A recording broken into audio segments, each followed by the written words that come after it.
to WinAlign, that folder's gone. Even though we just renamed it, we still have access to that information. So I'm just going to do Aligner 1 because it's the quickest and easiest, and I'll do the same thing for Common 1. Then I want to drag this over here, so when I open up WinAlign again, we'll be able to see that first what happens is Windows is prompting me for the administrator password. And that's just Windows noticing that I made a change within the program. And by prompting me for that password, it's asking me, hey, did you mean to do that? And I'm punching it in and saying, yeah, that was intentional. So that'll be the HECO service password, which you'll get very familiar with. That's the real common one.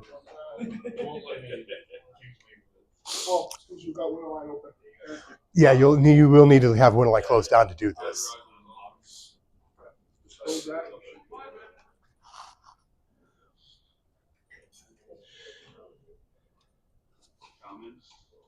Yeah, Aligner and Common. Mine's not asking me for administrator password. Are you logged in as administrator? No, I'm logged in as a technician. Okay. Sometimes that does happen where Windows does not really make that no, which is kind of strange because that should. You were in program data, right? Yeah. Okay. Most of the time that will happen. Every now and then when there's that's kind of a problem. So, program data is a folder hunter. Correct, yeah. Program data hunter, then, okay, you're in the right spot. Technically, that is a bit of an issue for, we have a corrupted hard drive because it's not popping up. At the same time, that's not like that big of a deal. Okay. Like my WinAlign won't close. It's not a close part. It's not there. So, I mean, WinAlign's here, right? It won't even let me. Oh, interesting. If I close, but then if I go to, it won't let me. Oh wait, what is the reason you're renaming that driver folder for? Oh, not driver. I'm sorry. I didn't mean to do that. Hang on. I was just showing you as an example. Oh, I got you. Because it wouldn't.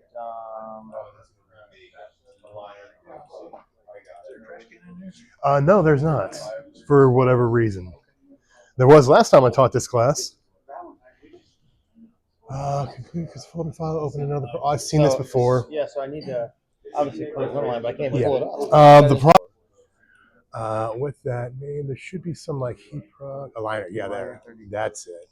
Still young. We got lots of time. We'll see how it goes. Okay, that makes a lot more sense. What happens if you were to cycle power on the PC?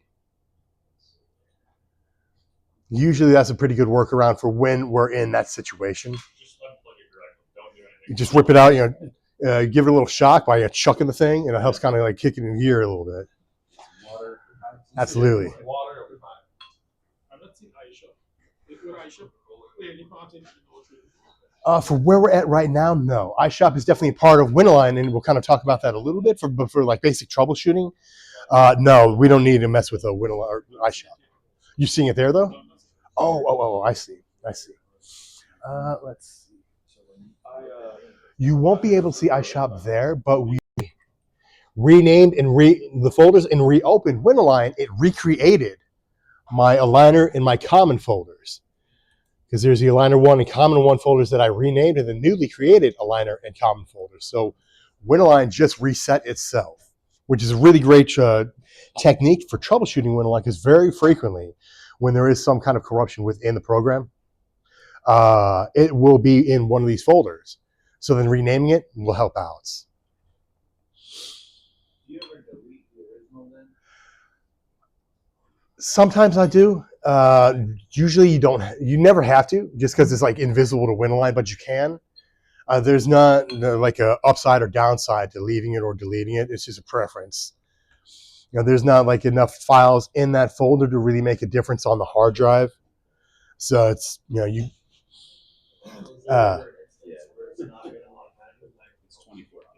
instance where it's not going to automatically what?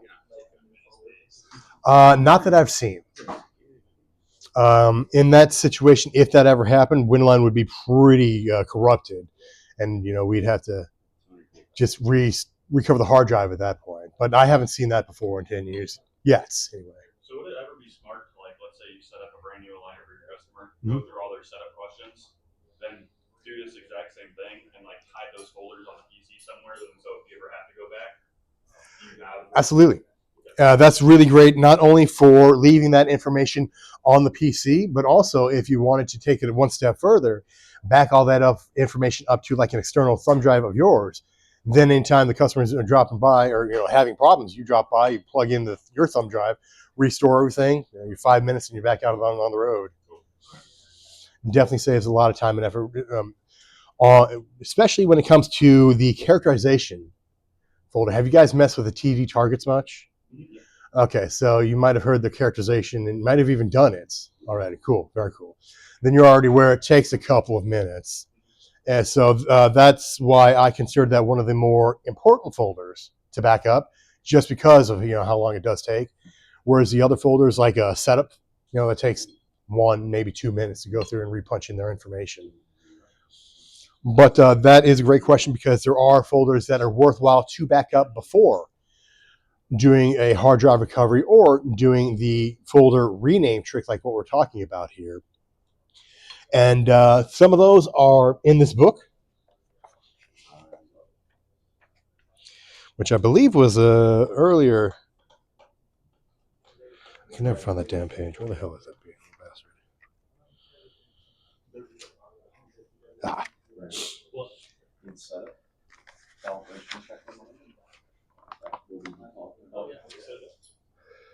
Back around page 70, this is a really good information to back up these files and folders as well, because it talks about roughly around 70. Yeah. That's the fun thing, is my page numbers are different, so I never really know which one's which. That said, that is really good information on what files and folders to back up for when we're doing this information of troubleshooting WinAlign or having to recover the hard drive. However, there is a little bit more to it, not necessarily for aligners. That is, the information is nowhere online that I'm aware of. I only get the chance to pass this out while I'm teaching this class. So with that in mind, the folders that are worth backing up on an aligner would be the installation reports,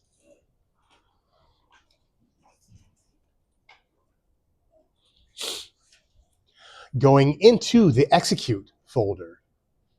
And inside of the execute folder is the sensors. That's our characterization data. So that's a real important one to back up there.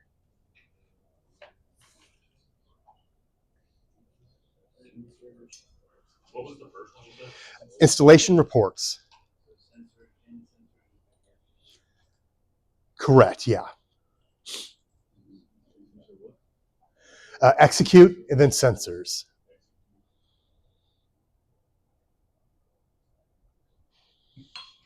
So that entire folder, then go back.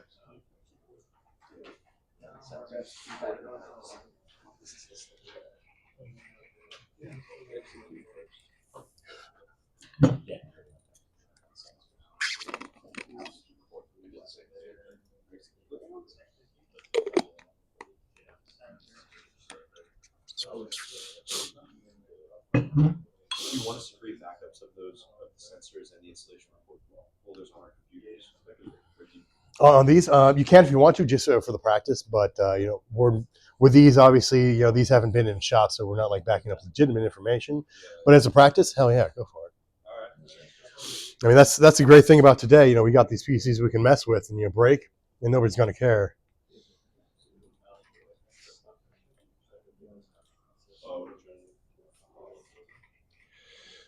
So aside from the installation report folder and the sensor inside the execute folder, there's also the quality DB.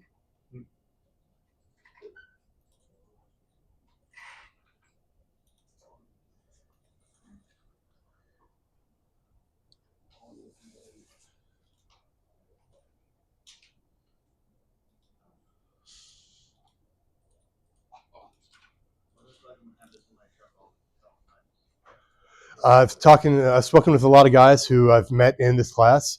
year or years later, who still swear to me that they carry that book with them. I mean, it is. I did not write it. It's very outdated now, but there's still some very good information inside of it. So I heavily recommend that you keep it with you for at least a few weeks, because there's definitely going to be some times where that's going to help out. So we got the quality DB folder. The next one would be the spec user folder. What is your quality DB contain? The quality DB refers to all the things in setup. What kind of target is enabled, cameras, everything of that nature. And that automatically pulls their preferences over when you're installed. Correct. And most importantly, that also has the HunterNet credentials, which that's where I thought those got wiped. they do. Yeah, they do, but that's especially doing this procedure, they will get wiped. Well, if we save them beforehand or go back to recover them, we'll be golden. Did you have a question? If you don't have a thumb drive, you can just copy it to the desktop because it would pull it out of. Absolutely. Spec users and once you said the HunterNet login. What's that? The spec users and HunterNet login. Spec user is actually the folder that I recommend backing up, but is kind of not even worth backing up. The reason for that is that contains custom specs for vehicles that your customer has. Okay. Very not heavily used, but in the few times that is used, absolutely. So that's why I recommend the few times that will be useful is going to be very useful. And along with that, then the work DB.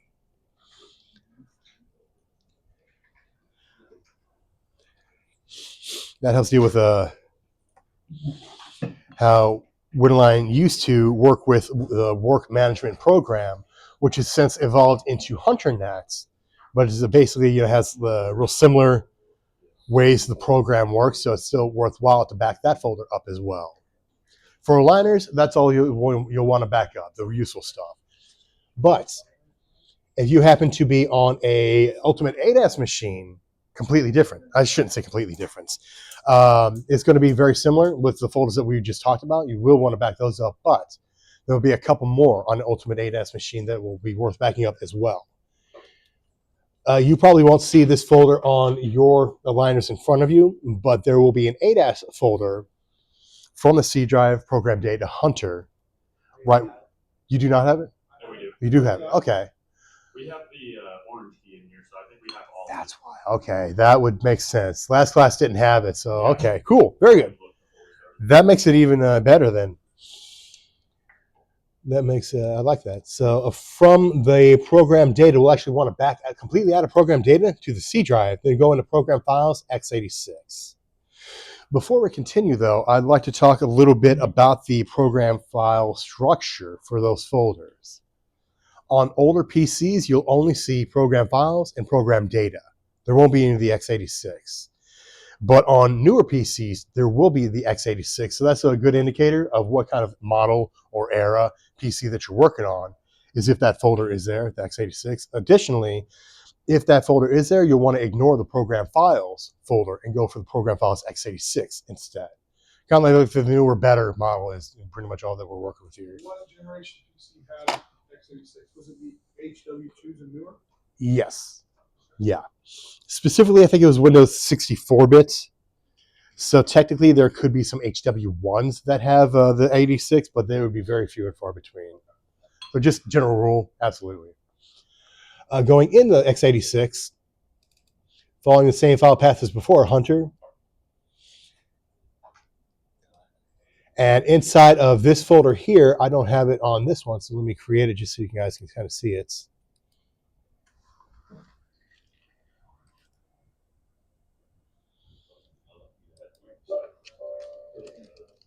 So, question: how come we didn't rename the content aligner folder in x86? Is it not pulled from this file? It doesn't. From this folder? Pretty much the way I made sense in my head was we are messing with the data of the program versus the files of the program.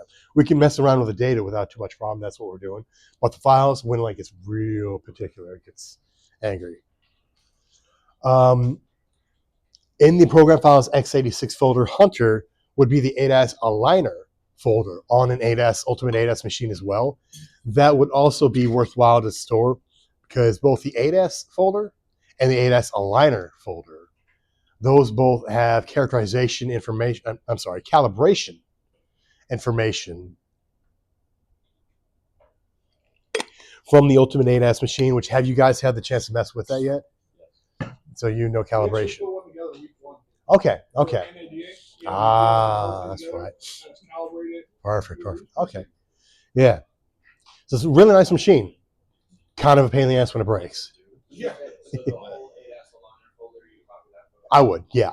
So I had to create a folder like you did. Okay. So what's normally in the 8S? When the Ultimate 8S does create that, I don't know specifically, what all is in there, but it does refer to the calibration of the Ultimate 8S machine. Both that and the 8S folder, from just my personal experience on, calls and messing around. So I definitely would want to back those up when you were either troubleshooting, installing, or definitely having to work towards a hard drive recovery on an Ultimate 8S machine. Backing those folders up will save you a good couple hours at least of going through the recharacterization calibration. Data Hunter, there was an 8S folder there, Mhm. but just not in the x86. Makes sense because we got the key, but not the program, the Ultimate 8S program. So that does kind of make sense to me. Keys, as you might have seen, they're very, very important with how Hunter decided to design this equipment. And without the keys, you're stuck in the water. You're just dead. So they're very important, and they control pretty much everything. Let me do now software updates. Uh huh. We have to back these things. I would, just to make sure it's safe. Years ago, that would be okay. You wouldn't have to. Just update, have a great day. Nowadays, it seems like information does get lost when trying to update. So it would be better to save that information beforehand. See what those USBs are? Yeah, so that'd be a great way. Then you can just restore it later if you needed to.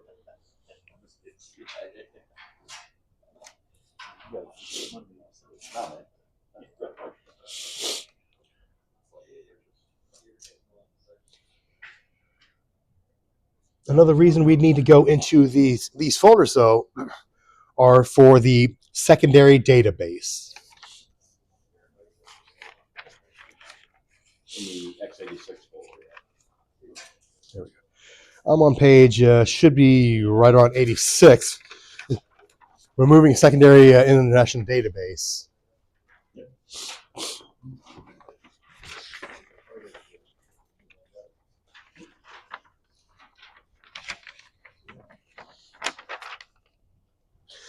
Secondary database. What is it? Why is it important? Why do we care? It's pretty much, big surprise, another database inside of Winalign, which is fantastic for anything outside of America. So this will be very important for you guys there, as you will need the secondary databases installed, whereas over here domestically, we will not. That'll actually cause problems. Because when that secondary database is installed, it'll need to see the key to help authorize that secondary database. We won't be able to have that key in America. So we only have the domestic specs, which means that Winalign will have a problem. It'll see two different databases, but only one key, and that'll have a conflict when you're trying to boot up Winalign and say, hey, I'm seeing too many databases. This is too much information. Something's wrong here, and it will not continue. We would actually have to get rid of that secondary database domestically to be able to use the program the way that we need to. The two times this will happen is either A, during the hard drive recovery, if you have selected install the secondary database, or B, upon the installation of a brand new hard drive. You'll also have the option to do that, but as long as you skip that click every time. Matter of fact, can I actually, I think, I want to double check here, but I believe that's with how this PC is looking right now, I can do a hard drive recovery on it and show you the secondary database. So,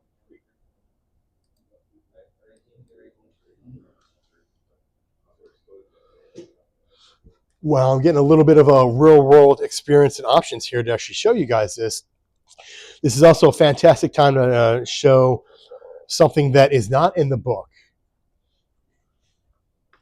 Jim may or may not have spoken about this when he was talking to you guys about hard drive recoveries, which I'm pretty sure he did.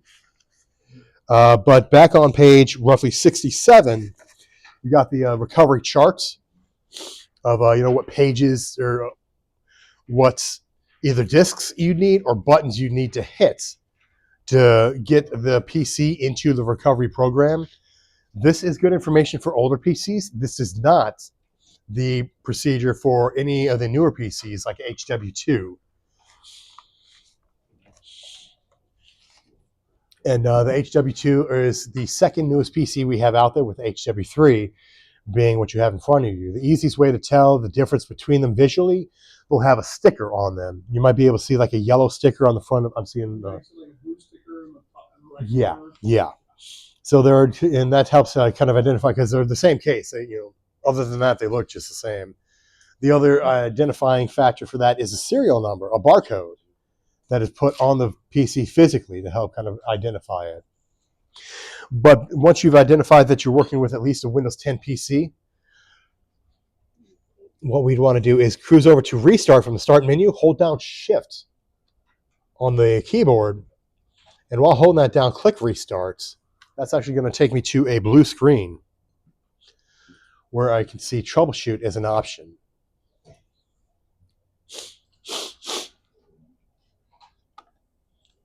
So I'm just going to click on this here.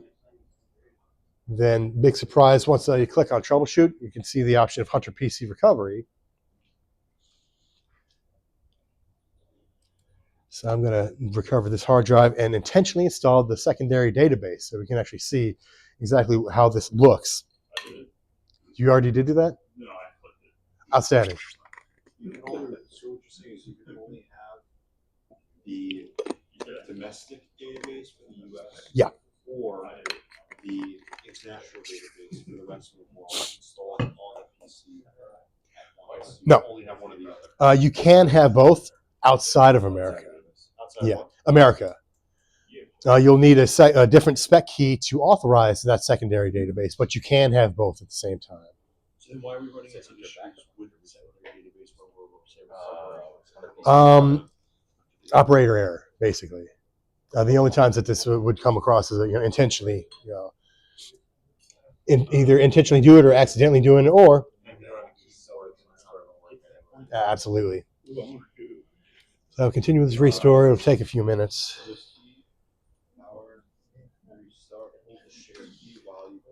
Yeah, hold down. Yeah. Yeah, today's the day for that. Absolutely. Yeah. Yeah. Absolutely. So anything that and on that note as well, I've yet to have anybody break a computer where I could not fix it. So the challenge. Okay, yeah, the challenge has been set. Bring it. Absolutely. Absolutely, yes. Okay, well, let me know if I need to go over anything. You got questions? By all means. This is not me just talking for 8 hours at you guys. What is your own business card? I don't have a business card, but I do have my number. I can definitely give that out right now if you guys want. Is this for the white Yeah, I mean, some guys I definitely do that with. Absolutely. I mean, you can charge me like $1.99 a minute. It's not as good as like the old operators, but Absolutely. A little side hustle. What is recovering the PC? What does clicking that button actually do for the computer itself? What that does is it restores both Windows and WinAlign to a different version than it was running just earlier before the recovery. And in doing so, it just wipes off anything aside from basic Windows, basic WinAlign, the things just.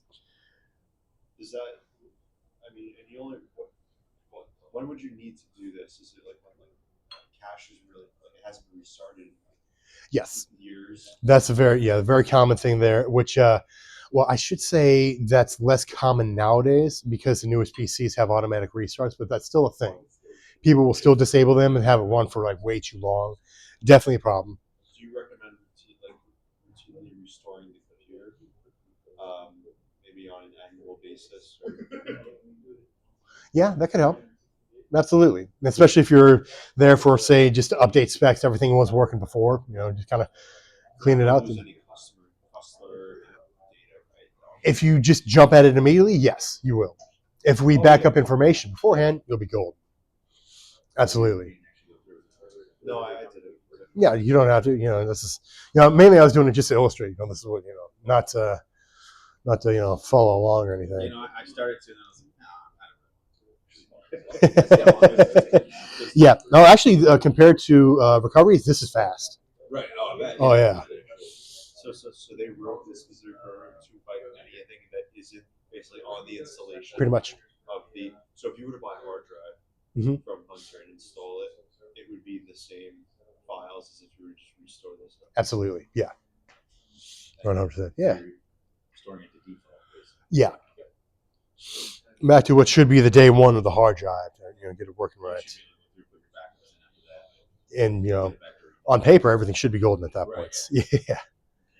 But if that were as simple as that, then we wouldn't have jobs. So. Yeah, right. So, most of the time, though, it is that simple. It is that straightforward. Just you copy paste. You have a great day.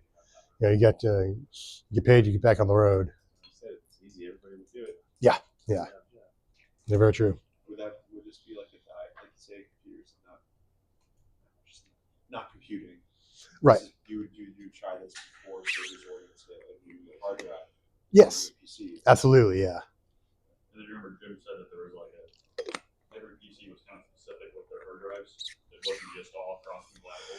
Correct. Yeah. So the hard drive. Yeah, that's a good word. But that is correct. Yeah. In the book somewhere it shows you there's a page that There shows is. you all the Yeah. Yeah. You would not be able to take like HW2 hard drive and put it in any of these PCs or the other way around. Absolutely. Gotcha. Yeah. They program a whole bunch of little strings attached kind of stuff into the hard drives and the way that they want it to work. Just a secrecy and all that. Yeah. I've used that so many times. I put hard drives in freezers. It works Yeah. sometimes. Like you get it. Whatever fun, Josh. Well, because then you can pull those backup files if you don't have them, maybe. No, yeah, Sometimes you can't get them through the operating system because the operating systems are up. Yep. But you can still pull those files out of the folders from that customer, so you don't have to go back through the line. You don't have to go back through the order. You know what I mean? Calibrating everything, all their questions. You can still gain access to those. But now, Absolutely. if Yeah. you want to, I don't know, because those might be crap too. But Yeah. it's worth a shot. I'm just saying, like that cable was. This is handy. Winaline is boils down to pretty much one of two issues: either camera related problems, how the cameras see the targets, the alignment values, all that, or just the program itself having some issue of whatever it is. Yeah, this is a nice, easy way too. Just renaming those folders. Absolutely, Just go in yeah. there real quick. Yeah, that when I first heard about that years ago, I'm like, wow, that's cool. It's that, Is the PC recovery the instructions that we just did apply to, I guess, all computers going back until like HW1s? Sure, the yeah. way through? Absolutely. Well, those ones these actually still work for the older PCs, right? That is correct. Yes. After H2, we would do this. So the procedure, this part's the same, but to get to this part, it will be different, compared to what PC that you're on. Okay, so to get to your blue screen. Yeah. You'd need a disk if you were working with that PC, or just go straight to the Hopefully we troubleshoot. never have to do these. You will not. I can guarantee you will not, because the only time you're going to come across those PCs, you're going to be like in a museum or something. Right. They're Like so Jim said, don't make eye contact. yeah, yeah, absolutely. Does it say Windows 95? Yeah, turn around, run away. Absolutely, yeah. I mean, the good thing about that, though, they're so old, we can't fix them. Right. We can't buy the parts from them. So there is kind of a good thing about walking into a shop with old equipment, because it's like, well, I can't do anything. Hey, salesman, I need you over here. That's all we can do. So with that, it makes. That was the share. Now it's not gonna do it again. That was, you went good, Connor. I saw you eating mashed potatoes.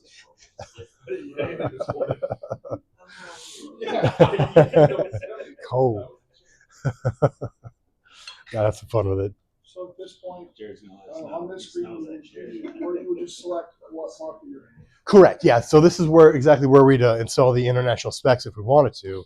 So just for argument's sake, I'm going to here so we can see what is needed to bypass that. There. Do you by chance have one of the IDE hard drives? Not out of the PC, no. I know there's two different styles on mine adapter I'll go on to. Pin wise. Okay. Well, the good news is we will have some PCs later. You can kind of like do some comparison with if you want.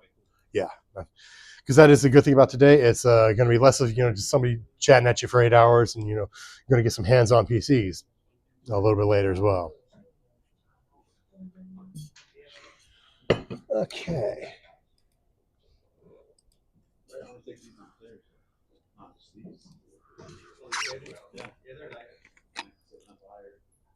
Speak for yourself. Oh, sorry. Oh, that's meant there too. I mean, the other side of the coin is, you got to reload Winterline potentially and reload specs, but that's pretty much the only thing that you'll have to do, as long as all the other good information like characterization was saved beforehand. We'll be golden. Absolutely. But let's see if this is going to give me my international specs now.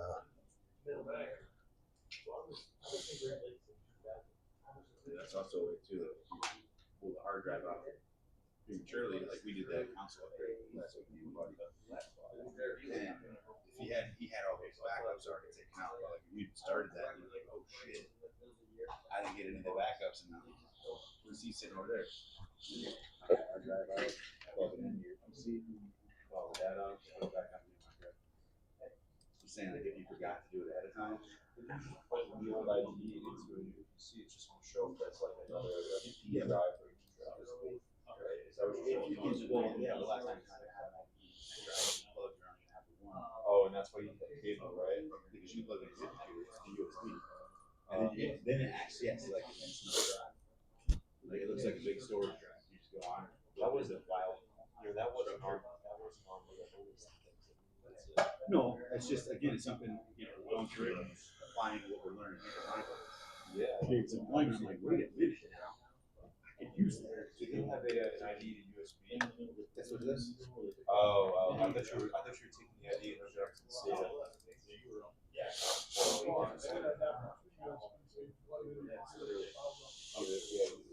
It's just IDE to USB. Oh, and SATA on this side. And SATA on that side. Oh, It's like a $20 cable thing. Right. I mean, we're working around it. It's that cheap. Cool. I'm sure there's more ones you can get. I could go on my Amazon, but that's I send it to people too. yeah, definitely slide that. So if you go back, is it program files or program data that you would have your comment in your Program file. It's actually both, because both files, files x86 and data, visually look the same with the file structure, but we want data. So after I said the Yeah. I go back to my C and then go back to the program files. It's only if the hard drive mechanic. Did Winterline boot up? Yes. No. Okay. Oh, you want to joke? No, I wasn't. Put it in the freezer, and a lot of times you'll get just enough out of it. And be able to run the whole file. I'm going to do that when I get back. Because that's for other ones. Put it in the freezer. I mean, There it is. All right. it's the last ditch effort, It is well, it's not the last ditch. You can always have it. You can send it somewhere and have it later. Just got to put it on your set up. Yeah, guy at Woodforce used to work for Duke's Class. Okay, so You put it in the freezer. Then he's like, I'm dead serious. He said, yeah, does the customer have a freezer? I'm like, you're not joking. He's like, no, go in there, break room, put it in the freezer, and use your cable. It's up to it. The fuck, okay? Put it in there, and it got, I don't know what, again, I'm not exactly sure what it's doing in there. But there's a bearing that's stuck, and it just shrinks. But Hey, Ryan. it's fun, and it's So, red, and yeah. Window lines in the background. Uh-huh. Go back in, program files. Hunter's still out there. But it's in program files 606. that would make sense. Okay. Just because with the way these newer PCs work, would put the information into x86 over just regular program files. But if we had like an older model PC where x86 was not there, then we would be able to see Hunter in the program files folder. It's Did somebody just like make that file in program files originally? Because it was there before the reset. I think so. Yeah. Yeah. That's the thing about these the PCs that you're working on, and also the PCs that we will be working on like during the afternoon. They've got some seasoning. They've seen some stuff, so they might not work the way that they will when you get out to a customer. But at least for troubleshooting and everything, we should be able to make it happen all right here. So with that, now that we've done our hard drive recovery and installed the secondary database, what we'll need to do to actually get rid of that is, back to our C drive, program files x86, Hunter, Aligner. Yeah, we can't see what you're doing. Unless you're frozen. Oh, outstanding. That's just grand. Is this so real world though? It is, absolutely. It says it's open, but Right. I was just gonna say the time's frozen at 8:07. Oh no, it's not. It's just awful. Let's try to do a reboot before I...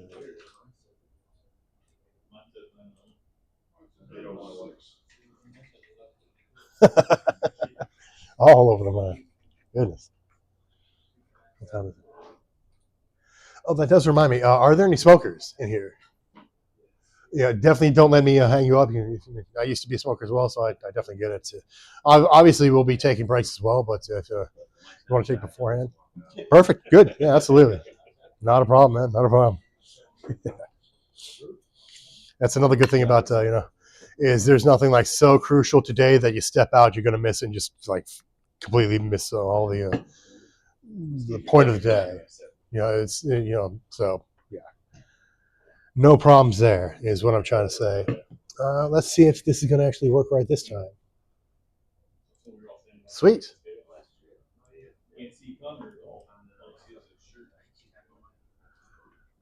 Wait a freaking second.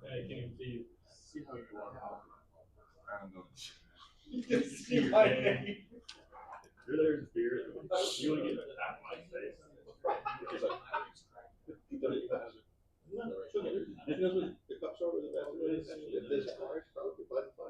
They might. You're ecstatic. Just overjoyed to be there. See how that goes. At least we know we don't run the elevator. And still have 200 pounds. That's what it was. I've never seen that before. I did a recovery and the visual settings of the desktop changed on me. That was a little bit different. Yeah, real world right there. I'd say so.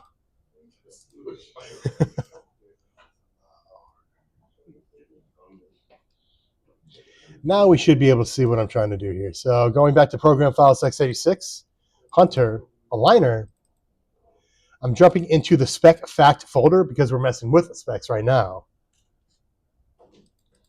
And inside of there, I see a whole bunch of files that look really similar, but then one folder that kind of stands out because it's got a weird name. That YYYYV folder, that right there is definitely part of what we're dealing with. That's part of our problem. I don't have it. I don't know either, yeah. He selected international database. Yeah, absolutely. So yeah, that's exactly what you want to see is that not there. So that's definitely a good thing. Because of that, though, I have it. So I'm going to just delete this one. Using, of course, the Heiko service password. And now that's gone, but there's only half the battle done because I'll need to jump into program data next and do the same thing. That's right. So ours didn't get written, so it's not going to be in program. Exactly, yeah. But when you come across those international specs on this side, that's all that you'll need to do. And naturally, that's a great thing that you'd be able to look for on your side to make sure that they are installed. is just take a look at those folders to see if that's there. Would that be like all the international vehicles, things like that in the data? Yeah. So I'm just double checking that it's not something else. No, absolutely. Yeah. Think nothing of it. That's what we're here for, is to ask questions and learn some shit. So hell yeah. Bring it on over. So I can get Skyline and all that fun stuff. Not have to pay an import fee. So There we go. Absolutely. But he had it installed. Yeah. So that's what he would have references on that. I did.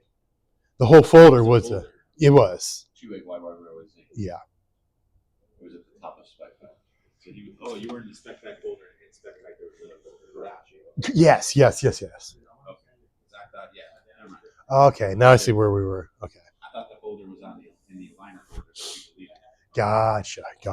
So we can follow this. Yeah. That right there should get you on the right track to get rid of stuff.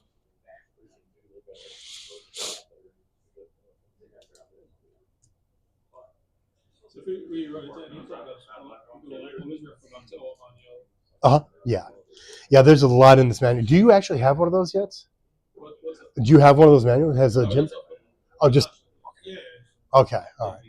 I want to make sure because I'd hate to have you just sitting there and not be able to help out or anything. How do these Spanish guys get through? Okay. All right. How does the Spanish guys get through this one? That's a good question. I guess so. Yeah. Yeah. I've actually had anybody ask me that question before. I don't know. I'm from Latin America. Okay. We don't all everyone knows English. What does that say? The rest of Latin America. Okay. Yeah, absolutely. So, This is probably what I'm translating it right now. wow. I think the big problem with that would be that that's not like a Hunter official document. So then, the Hunter hasn't really made too much translation attention to that, just because it's a smaller document only used for like in this classroom. And so Hunter didn't really care to translate that into other languages, which is kind of, I think that they should myself, but, big surprise. They don't really ask me too many stuff about that. Do you all get people from like international company here? Very rarely. Really? Yeah. Over the years, I've had maybe, I think 3 other guys. Very uncommon. Yeah. Obviously, Hunter is global, so I'm not sure what is done outside of America, to teach and train and, educate these guys to the Hunter information. I don't get that, but They have a Latin American branch in Colombia okay. that they do training. All right. So that makes a little bit more sense, but yeah, it's still, a bit of an oversight in my opinion. So you guys from Europe, the distributors from Europe, they were probably training a branch in Europe. Yeah. What about Asia? I know that there are some guys, they have centers in Asia as well. Yeah, there was a guy that actually worked with us in the lab. He would take phone calls like what we do there for a while just to learn the job and everything, because he was going to do, I think, what you guys are going to do, the distributor out, somewhere in Asia. I don't remember where, but yeah, it happens, but it's very uncommon. And most of the time it's just yeah, absolutely. But hopefully that they will actually change that, because I think that'd be great. Having more documentation and more languages. Where's the downside? Absolutely. So hopefully, fingers crossed. We'll see how it all turns out. Let's see.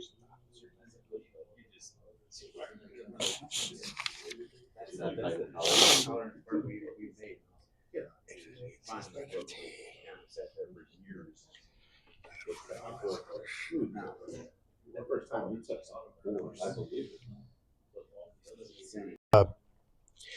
Talking about sensor software, especially for DSP 700s, because these are the most important one, because the 700 sensors, they're great for alignments, they're great for truck alignments, but they are not great to use.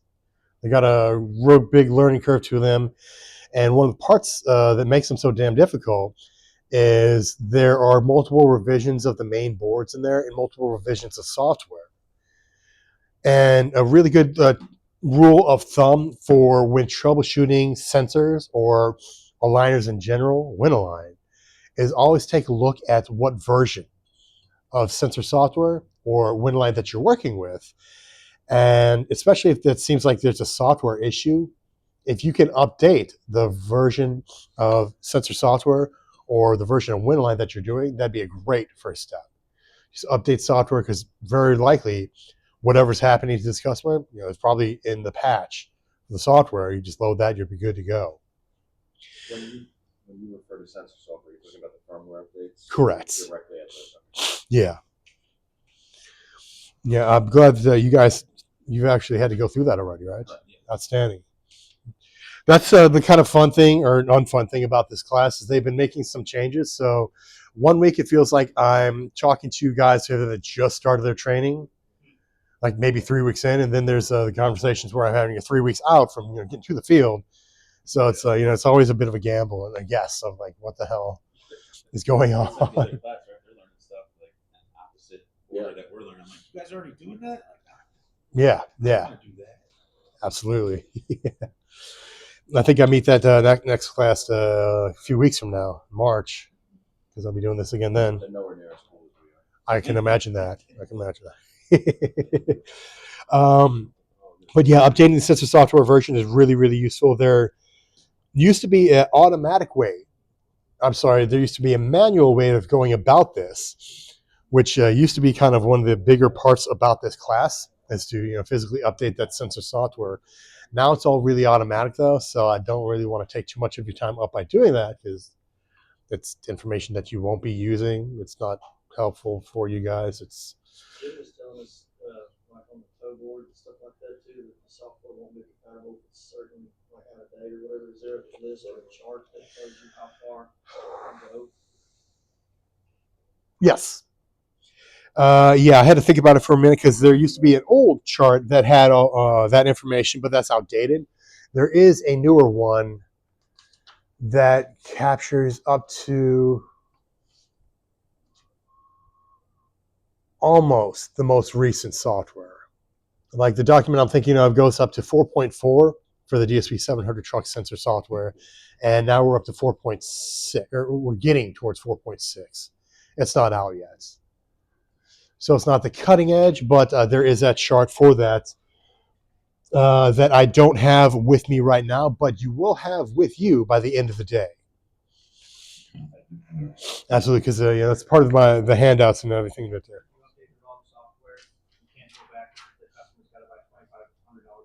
That is not correct. No, you should definitely be able to reprogram them to go backwards in software if you need to without something so drastic as an issue. Or worst case scenario, you cannot go back. We can replace just the board that software is contained on rather than the entire big ass sensor. They don't know these. This is true. Yeah. It's at my disposal. Yeah. Just because we have that information doesn't mean everybody else. Loophole. Loophole. The sensors are working, all of a sudden you update them and then they're not working. How do you explain that to a customer? That is one of the hardest questions I have, because it's in my mind kind of bullshit. It does happen. Yeah, it does happen, and I don't like that it does happen, because new software, one would assume everything would be working better. Not, oh, you update it, now it's broken. Definitely a problem. In those situations, the best thing I recommend is trying to get the old software back onto whatever it is that you're working on, so they still can use your system like they did that morning, and just tell them, hey, I tried to do it, but there was something wrong with the software. I'm going to have to come back, but I can't leave this software with you because these things don't work with this software. And I feel like that might be a decent enough way to kind of approach that with the customer. But yeah, that's definitely not an easy question, or definitely not an easy situation either. Yeah, absolutely. Yeah. I mean, you had to go out there. You had to visit, right? Yeah, but I feel like you'd be eating that one, obviously. Yeah. That one obviously we can't charge for, but yeah. And I would love to say that happens almost never, but Hopefully most automotive people will be like, yeah, that shit's happened to me too. Right. I would think so. Yeah, I would like to think so, but you've always got that guy. There's always going to be. Fortunately, there haven't been too many issues super recently with either sensor software or Winline software having that issue to where you load it and break stuff. Up until like a month ago, yeah, we definitely had that problem pretty freaking badly. It was just Winline versions across the board. That's pretty much all we were getting for phone calls in the lab is, hey, I just updated this thing and now it's broke. What's up? And 18.2, there's 17.3, 16.5, and I think there's a version of 15 as well. So it's all the way everywhere. Yeah. Do they vet those in house? On different. One would assume. That's the best I can answer on that. Yeah. One would assume, but there's definitely some unanswered questions with those latest releases, or I shouldn't say the latest releases, but the recent. This model, don't do this. Right. Yeah. Send her. So I know that there's been some guys that just refuse to do any software updates just because they've seen the massive mess that it's been causing. Can't blame them. But I think that we, well, hopefully anyway, are past that nonsense now, and now we're just dealing with like QCD Live and all those issues and all that. Let's see. But sensor software, that was definitely something really important back in the day. But I like that it's in the book, so you have that reference, that knowledge if you'd like, but you pretty much won't be using it that much. Say again? This is still current. No, that's not. Oh, okay. Wait, I'm sorry. Updating sensor software. The procedure, yes. The That procedure. chart that's like underneath next to your hand there, that's not accurate. That's outdated. But the procedure, that is still accurate, yeah. And that is the kind of good thing is they do try to make things universal, between different PCs or different versions of Winline, everything like that, where once you get a little bit more familiar with everything as you're going through this training, that's the big thing about this company. It's a familiarity game, at least for the diagnosing and the troubleshooting side. I don't know anything about the running the business side because I've never done that before. So that's Jim's going to have the advice on that. But all that to say, it's a very good idea to update software of whatever it is you're working on if you can when you get to the shop and they're having weird problems. Just take it back up, try to update it. It doesn't work, revert back to what you're using. Yeah, absolutely. Which makes another great argument for having backups of the customer's information before doing anything, just for that situation of potentially breaking something. Have you ever run across like an instance where loss of power has caused it to need a reset? Absolutely, yeah. Uncommon, but that definitely does happen. Where just either of power loss of the entire shop, or maybe just improper treatment of the machine.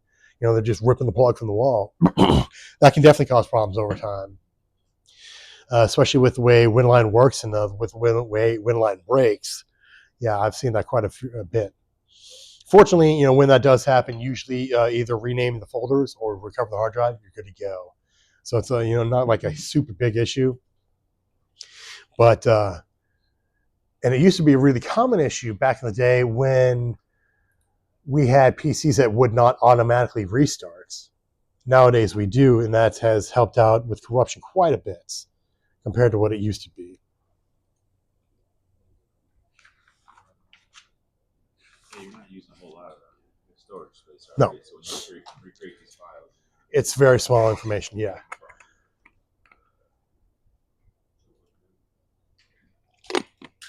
Yeah, nowadays a random image that you store is going to have like more information than these. Yeah,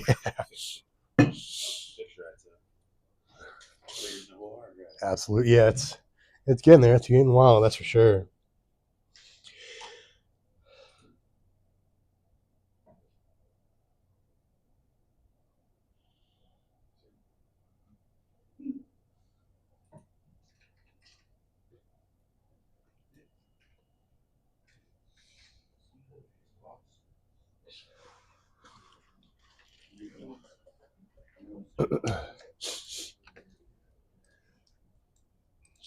And as we're talking about sensor software versions and Winline revisions, a really quick and easy way to tell what versions of software are in the version of Winline that you're working with is by going to the program status screen, which once Winline opens up, there we go, is really easy to access. You hold down Control and Shift on the keyboard and then hit K1. Wait, I'm sorry, no. Status.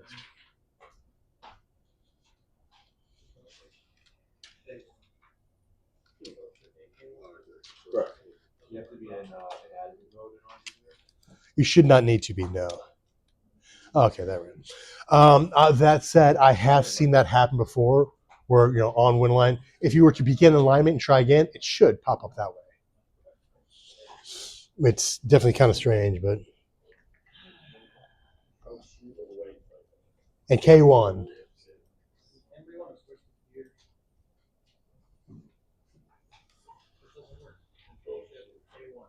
It doesn't work sometimes. I've seen that before. Try to begin alignment and then use that command again.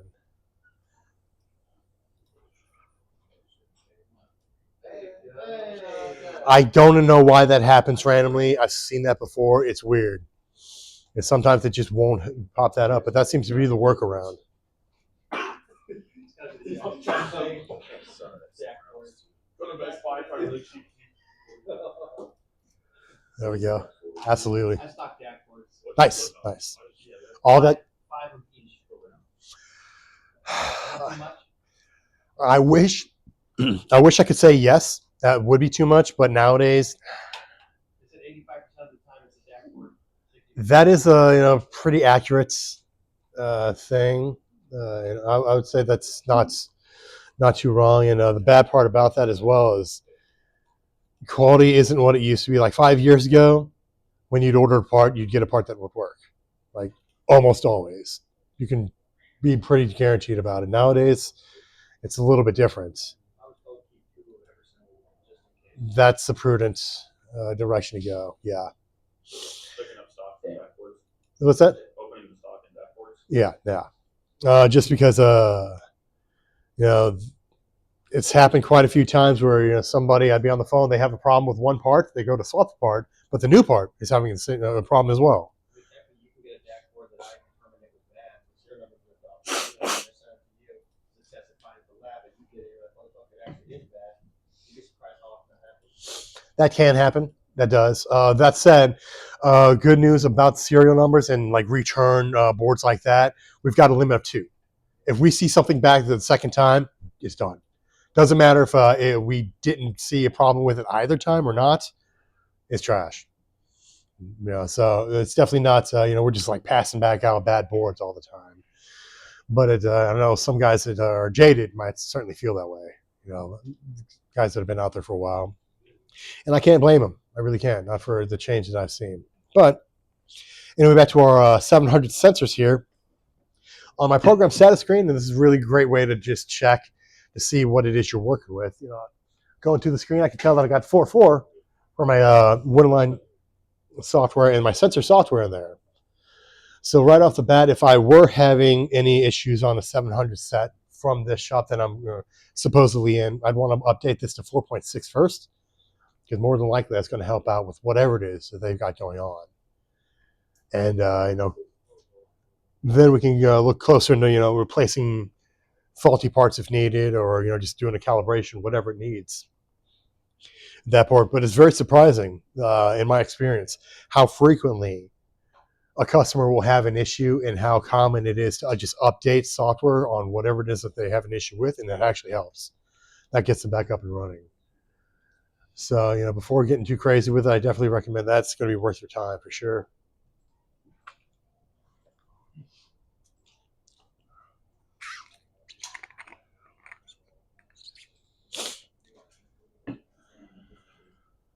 All right, guys, I will be right back. I'm going to get a little bit more water. Yeah, so, it's all, definitely useful information, but sometimes there is an issue when you're trying to troubleshoot Winline, and no matter what you're doing, tried the recovery, even swapped out the hard drive, but something's still wrong. There are a couple different ways to go about troubleshooting even further.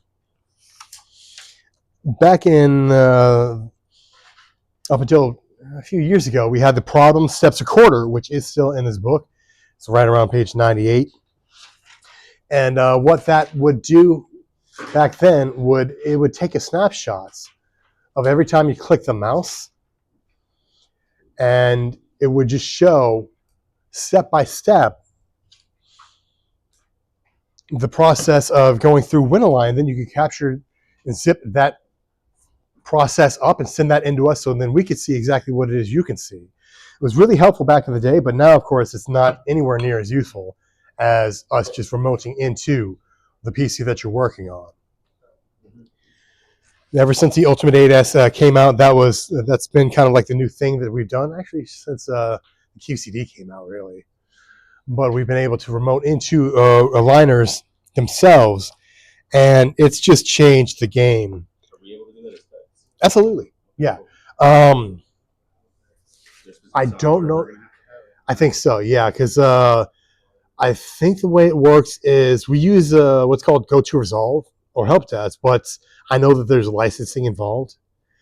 So I think Hunter's purchased the licensing so that us lab guys can use that. So you might have to do a subscription or some damn thing yourself, but you should definitely have that option, which is really, really nice. It's going to save you, many hours on the road for sure. Yeah. We used ISO Blade on Mints, and yeah, it was awesome. But you just get in there and I'm off this water fixed.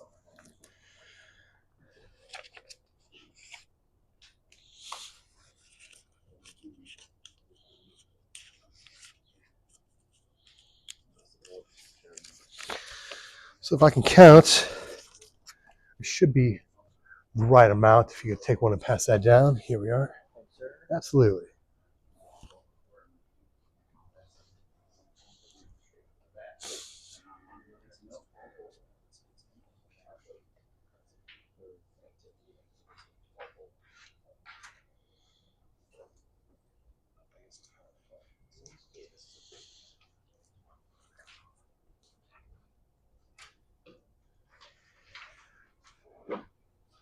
So while that does detail and guide the procedure of which you need to go through to sign in to allow us to remote into the PC that you're working on, the real reason I wanted to hand that out was to give you something to write on, because the website on that is not the best link to use.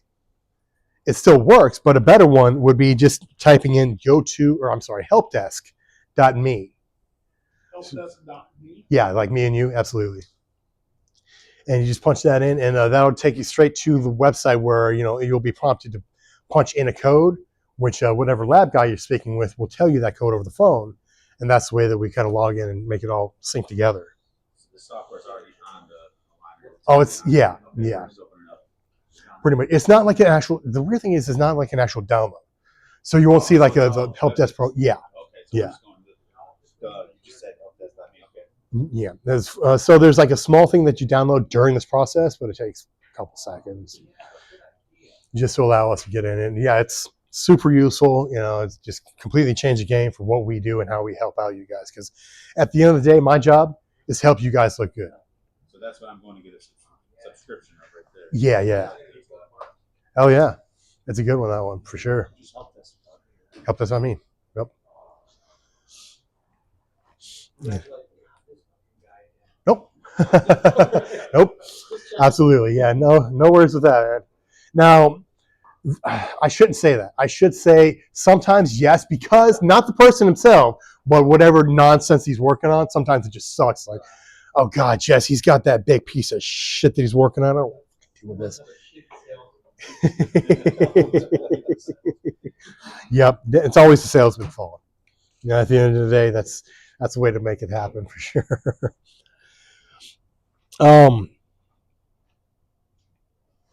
But yeah, that was really nice, and it definitely helps us out quite a bit for trying to troubleshoot. Sometimes, though, even with that, there is another option as well, aside from just having us remote in, because sometimes there will be a situation where the customer keeps calling you, they keep having the same issue. Every time you swing by, it seems to be fine. You cannot verify it. What we can do is have them perform a data dump, or even you do the data dump yourself. Then we could send that into the lab, and we can take a look at that to find out what else is going on behind the scenes in Winalign. Maybe shed some light on what the heck it is that's been finding that particular aligner that you're working on. To do that is actually really easy too. What's that? I was gonna ask how you do data. Perfect. You got that. So pretty much anywhere within Winalign, if you were to hold down 3 different buttons, what's that? We're getting actually. Yeah. The next page. Oh, back. Got that there. Do this here.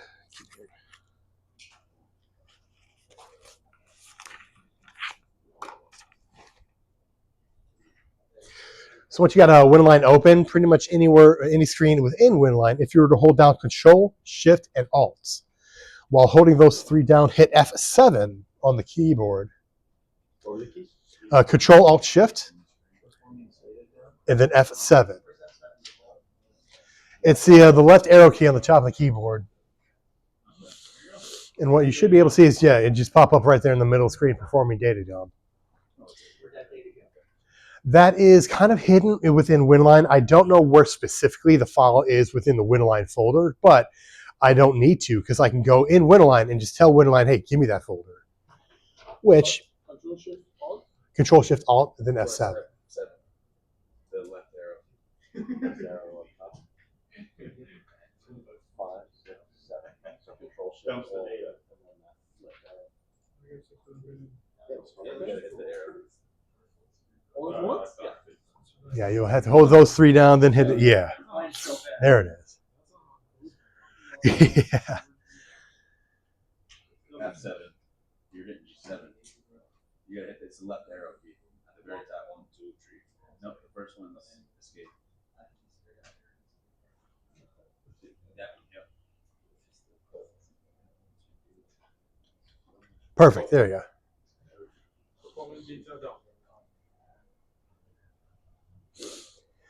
Then from there, what we'd want to do is cruise over to the help. So I'm clicking on the magnifying glass just to go to help here. And then I'll go down, or I'll click on the magnifying glass again to find sensor diagnostics. Then once more with the magnifying glass, I want to look for the one with the weird wording. Copy log files to storage medium.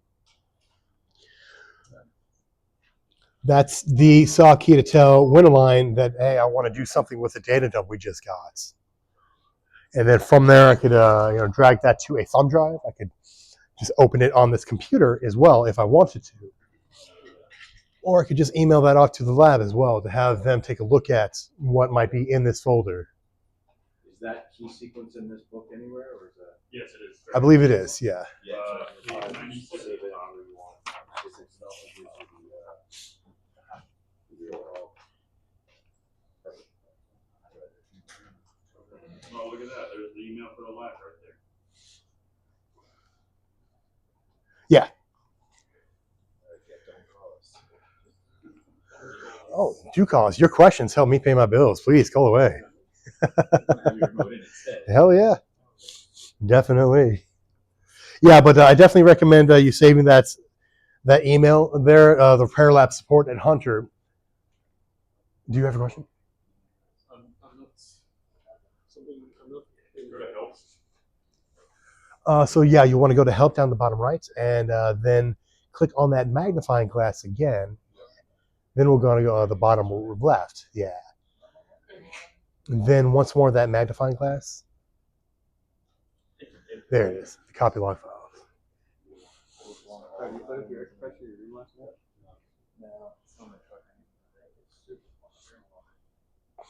Did you have any questions on where to go as well? All right. And this is really good because it takes like a snapshot of Winline, both what's on the screen and also what's going on behind the scenes in the program, and how the cameras are viewing the targets, what the cameras actually see.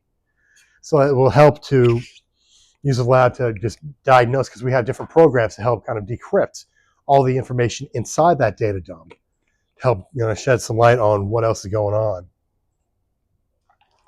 Really good for troubleshooting issues with targets when when target values aren't being stable. We've seen many times, for example, like a space heater right next to the targets. The waves of the heat, would mess up how the camera is able to see that. And that will actually show up in the camera images taken that are stored inside that data dump. So maybe if there's something environmental, or hell, it could be a train passing behind the shop, causing vibrations. We could actually see weird stuff like that inside the data dump, which in this situation would be a great example of why would they be having such intermittent results. Maybe they don't realize the train's going by, but that's causing problems, and they're just so damn used to it they don't even hear it anymore. And kind of. So, if I had access to the program myself, I'd say maybe. That is something that I wanted to double back on as well. The Repair It Lab support at Hunter email. There are 2 emails to the lab. I only have access to that one. So I recommend, that one be jotted down, just because I can help with that when you send something in.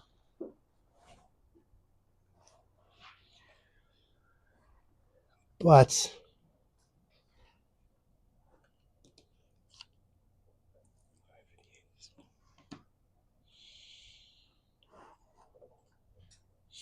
I guess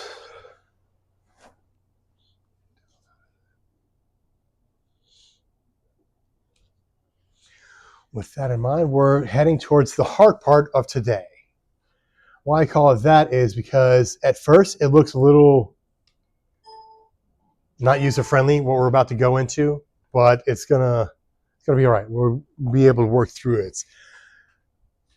The thing that is required, the program that we use to take a look at these files that are stored within the data dump, is called the HeekLog viewer program itself.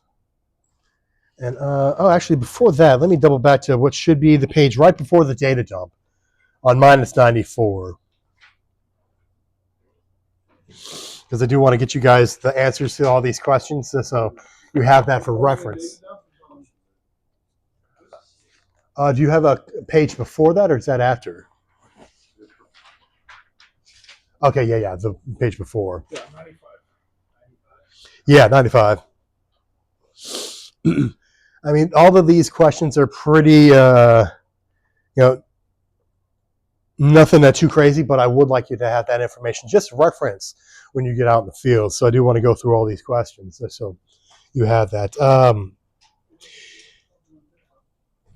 Data dump is just a collection of Winline.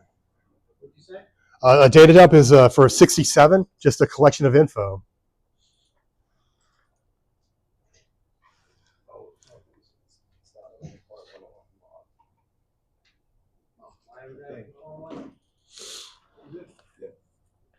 Why would you need to perform one? For mainly troubleshooting would be the easiest answer for that. Or data analysis, if you want to take it a step further. Control Alt Shift F7. You said Oh. troubleshooting what? Or data analysis.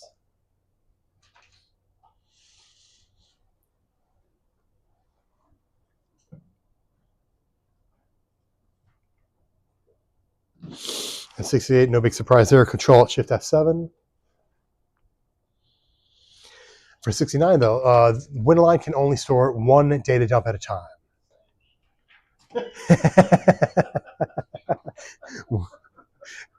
Great timing.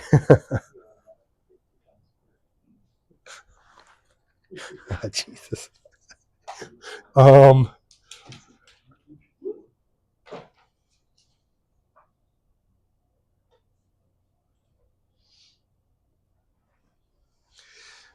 Big surprise with number 70.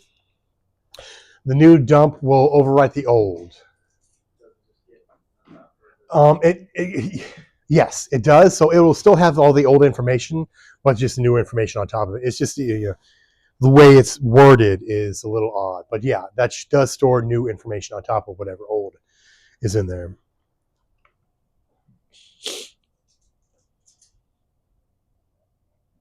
'71 is when the issue is occurring.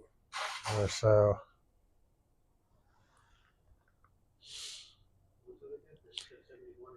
when it's happening, pretty much. When the issue is happening or occurring. It says, yeah, where should you be in the program in practice sequence?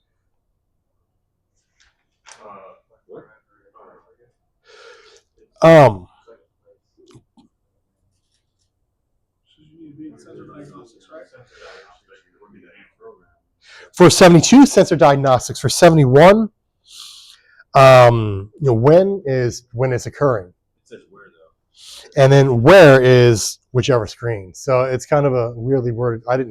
Yeah. So pretty much when and where, when it's happening, wherever it's happening. Okay. So when and where. Yeah. Yeah, there doesn't need to be any specific places of Winland you need to go.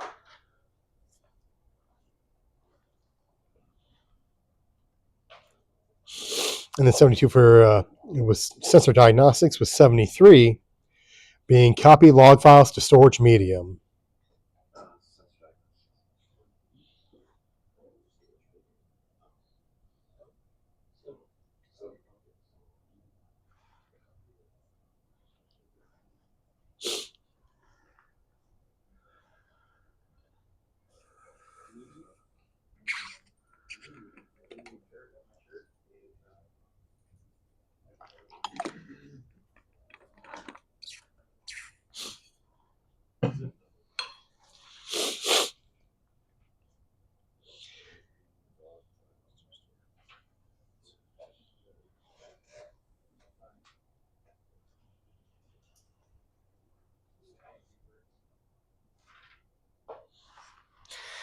And the last question on that page, number 74, you need to zip the folder. Yeah. Simple as that.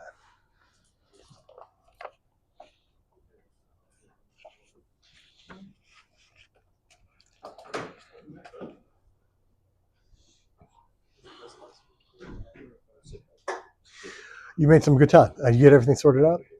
Cool.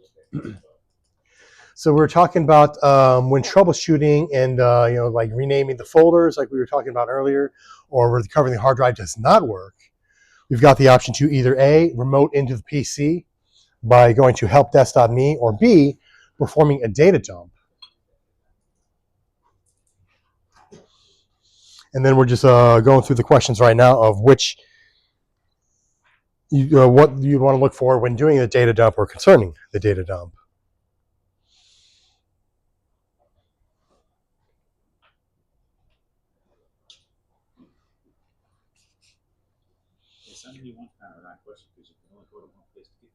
Right. Yeah, no, I agree. If I wrote this book, I would not have included that question myself. When makes sense. Obviously, you don't want to do it when you're not having an issue. Right. It's a little silly. How far back does it take that log from? Is it like a period, like 24 hours, 2 days since it was last powered on? That's accumulating that data. It is accumulating the data from basically when the hard drive first initiates, be it the first time it boots up, or just after a hard drive recovery, or just after replacements. Then it'll start storing all the information. So Power cycle, though. correct, yeah, from whenever you installed it, or it'll capture a lot of information. And sometimes we need to filter that down a little bit, but you've got that option, of course. But the question then becomes what to do with the data dump after sending it off or grabbing it from copy log files to storage medium. So let me get back there myself. Send it to you guys. Yeah. I mean, that's the easiest way. I mean, pretty much. You just, here it goes for you. guys give us this. Absolutely.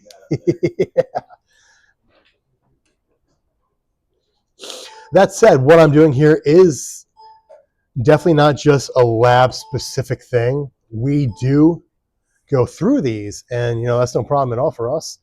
But this is something available to you guys as well. It's not like just some super secret, you can't touch it kind of thing.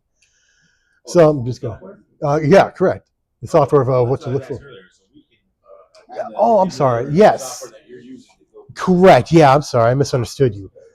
Yeah, that's the program I'm using is called the HeekLog Viewer. And that's totally down. I wish I could show you like where on the website, but I can't connect this to those. But it's on Hunter. It is. Yeah, it is on Hunter. Yeah.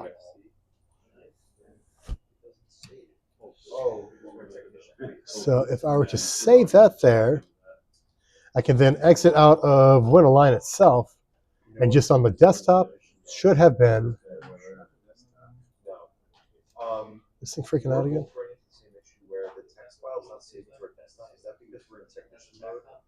No, because I'm seeing the same thing over here right now. It's called align data.txt. But no, it saves as a. It says it's saving as a text file, but then a WinAlign log folder comes up. That's why. It's weird, but that's normal. Okay.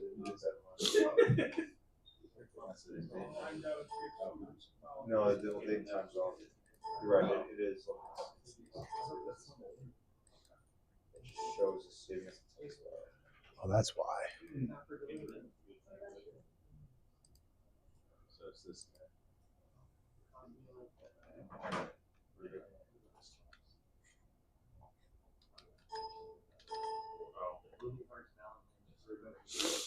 There.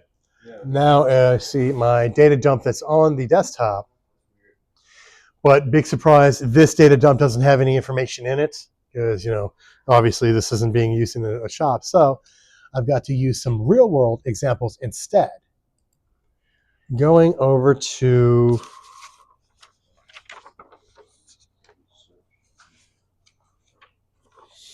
forgot about this.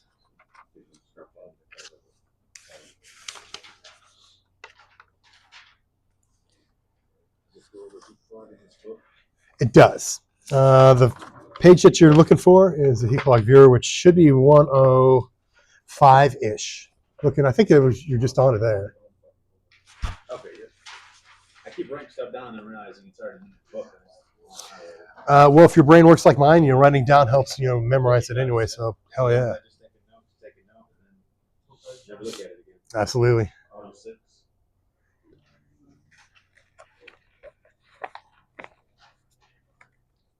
Looking something like this.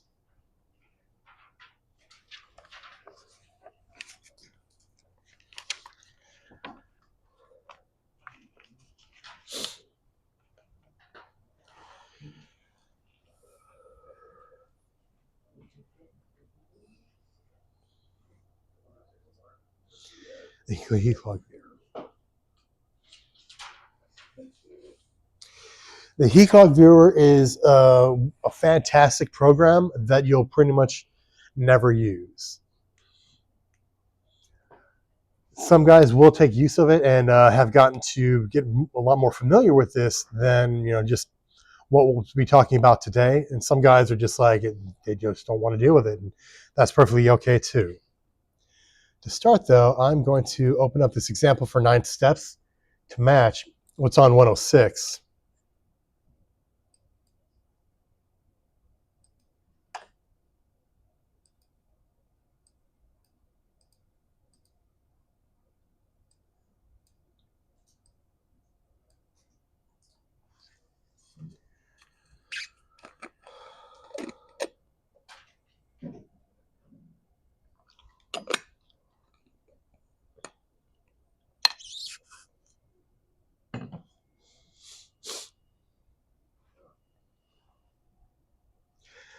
So naturally, there's a lot of information on the screen here.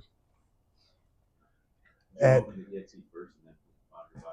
no, what I did was this was a legitimate data dump here at one point, but if I open it up, it's kind of gibberish. Right, but if you ran the exe file first, the executable, that you drop that into, Uh huh. okay, are you able to open that and then go file open? Oh, I see what you're. I have not tried that before. Just curious. Sorry, man.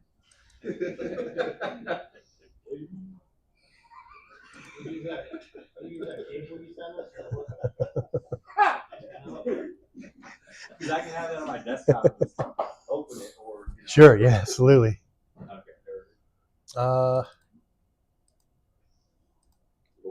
So yeah, it's definitely doable. Thank you. Yeah. Never tried that before.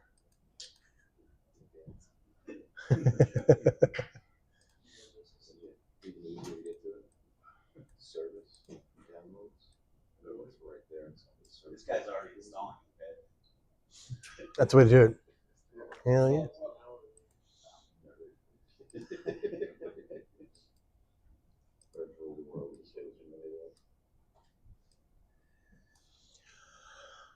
Okay, so yeah, there's a lot of information in. To start, whenever running this program, a great thing to look for first would be the top two entries, the full logging and not a terminal. Very frequently, those will change to different things, and so let's talk about that a little bit. The first one, full logging not enabled. That's actually a good thing. We usually want that to be there. Because what full logging is, well, let me rephrase that here. Logging is kind of what it sounds like. It's, capturing data, and Winalign has two settings to capture that data. Statistical logging is what every unit is set on the planet, basically. That's what these units that are in front of you are set to. That's what I've got. That's what every shop in America has, is statistics. I can't even say it. That logging. The other one is full logging. 95% of the time, you will never mess with full logging.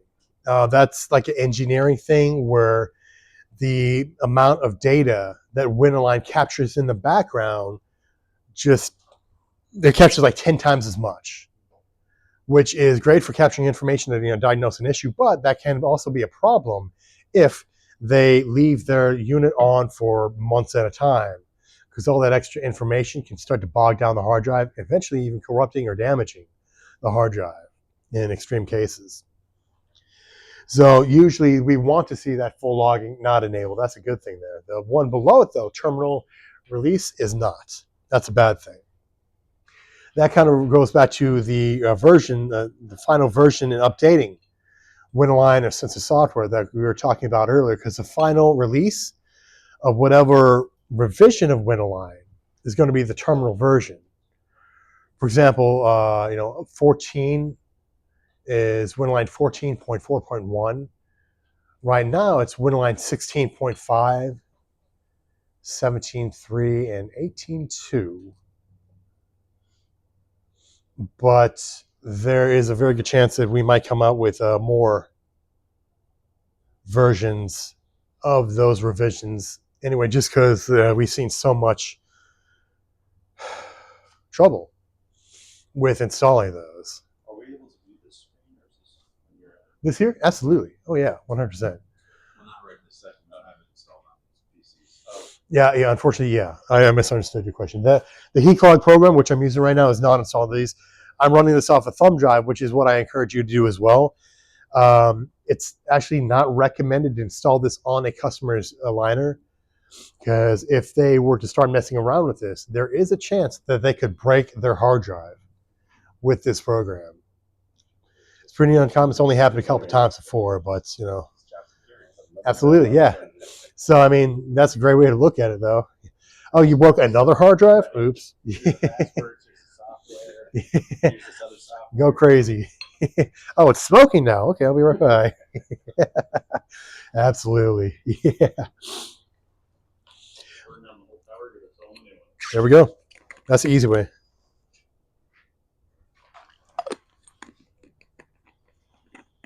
Which that's one of the bad things about the lab. We'll hear about instances like that. Yeah, the customer, burnt their equipment or whatever.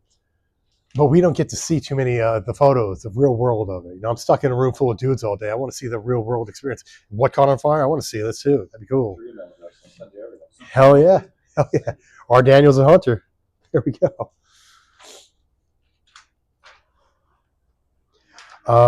Yeah, getting back to our data dumps though. So that would be one thing that we could take a look at first off if we were using this exact data dump off of a real world PC. We can see that right off the bat we need to update software.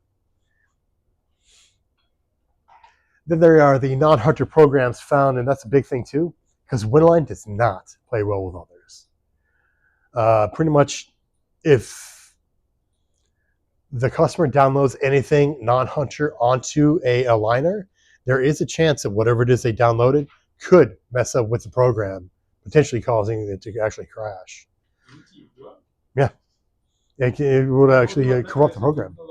Yeah, I've seen it before. It's so crazy that happens, but yeah, that's why we're very emphatic about not installing non-Hunter programs just for that, because that is something very common, I feel, misconception the customers have about this equipment. They look at this, the stuff in front of us and like, oh, it's a PC. Looks like a PC, works like a PC, gotta be a PC, right?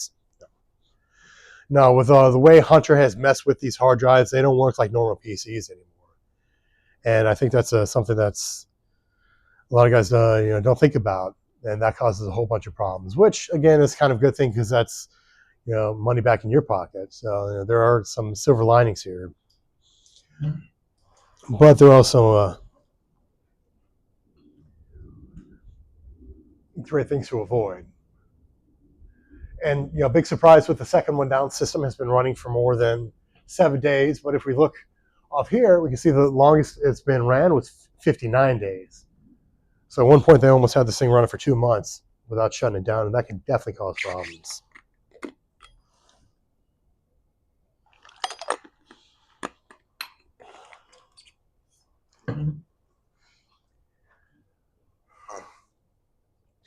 From there, what we haven't really talked about too much, we're kind of working more towards the I/O, the interface board, the USB box, and cameras. So we're, not just PC troubleshooting by using this program. We can also get an insight on the cameras and how they're working or potentially malfunctioning. Most of those don't give us a huge amount of information for here, but off, we can see a whole bunch of events on the value column. Plus, we've got all this information here as well, which if I were to scroll down,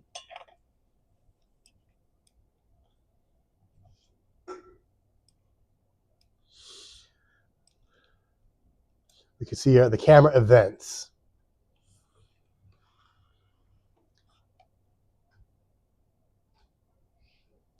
Now, when looking at the events, it's really useful as well to take a look at the time stamp as well, because looking at here, we got 846 events, which kind of seems like a lot, but if I look up earlier, I've got the earliest event of 2012 and the latest is 2013. So it's been running for, a good year or so.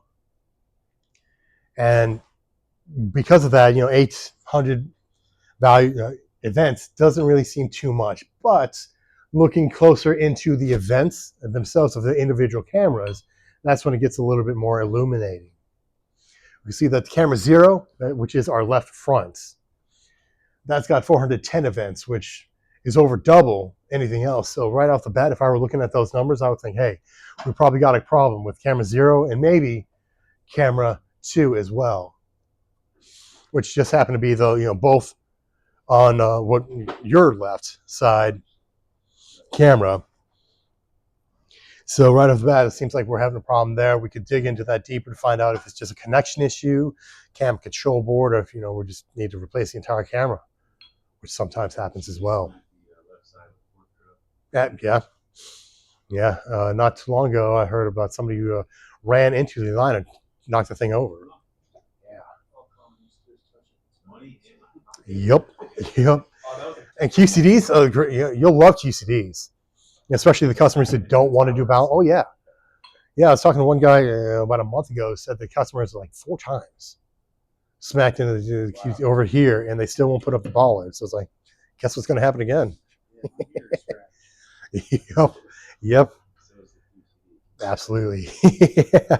It's crazy. But hey, you know, it's worse ways to be about it for sure.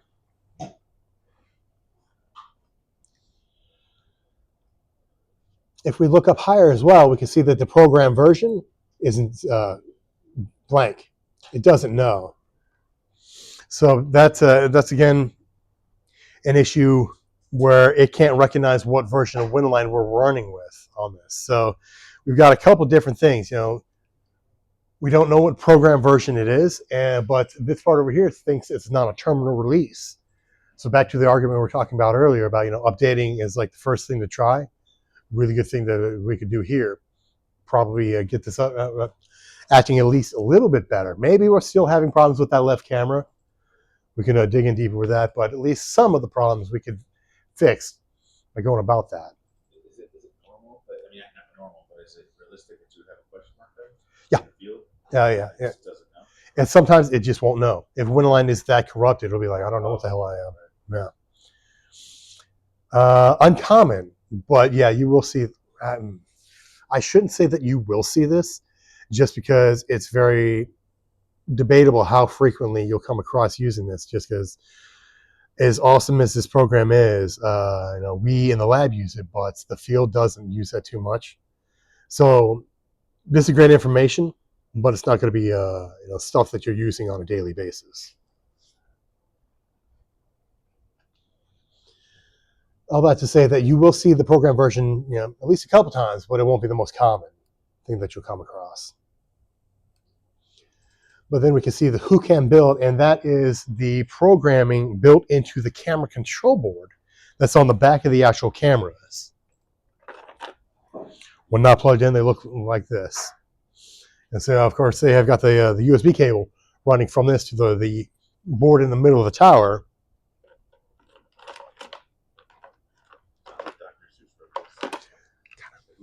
Yeah, right. There's. Say you go through all this and you wind up having to replace the camera control board or something along those lines. Sure. Big guys, you just go ahead and do a reset. Not necessarily. Most of the time when it's just something like a camera control board, we don't need to go that far by doing the resets. That's the really good thing about these boards. You know, when they have problems, it's usually just this. You swap it out, you're golden. You don't really need to mess with the program too much. So it's like basically you're troubleshooting 2 different things, even though it's the same system, if that makes sense. Now, is there a reason that there's only 3 camera builds displayed for 4 cameras? Because there's a problem there. We should be seeing more, for sure. It doesn't know what's up or Yeah. Right. Yeah, that probably ties in with the one right here, the unknown camera error. It's able to look at it and seeing, you know, that's a camera, but it doesn't know which one.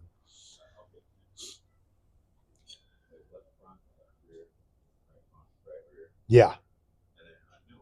Unknown. Pretty much, yeah. Which is it's funny that you mentioned that as well, because when troubleshooting the computers, it used to be such a nice little tool to be able to pull out a stick of RAM from the computer, try to boot it up, and you'd be able to hear the beeps. They took off the speaker from the board, so we don't have that troubleshooting tool anymore. And that's lousy. Yeah, pretty much, you know, because very frequently there can be RAM issues on a PC, and all you need to do is either move this RAM over or maybe just replace the RAM. And you'd know that right off the bat by turning on a PC and it's just beeping at you, not doing anything else. Like, oh, got a RAM problem. Nice and easy.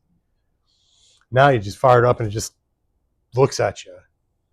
And you got to just know that you're having RAM problems. Right? Yeah. So it's, you know, not the best, but we can still work with it, fortunately, which is good. Yeah.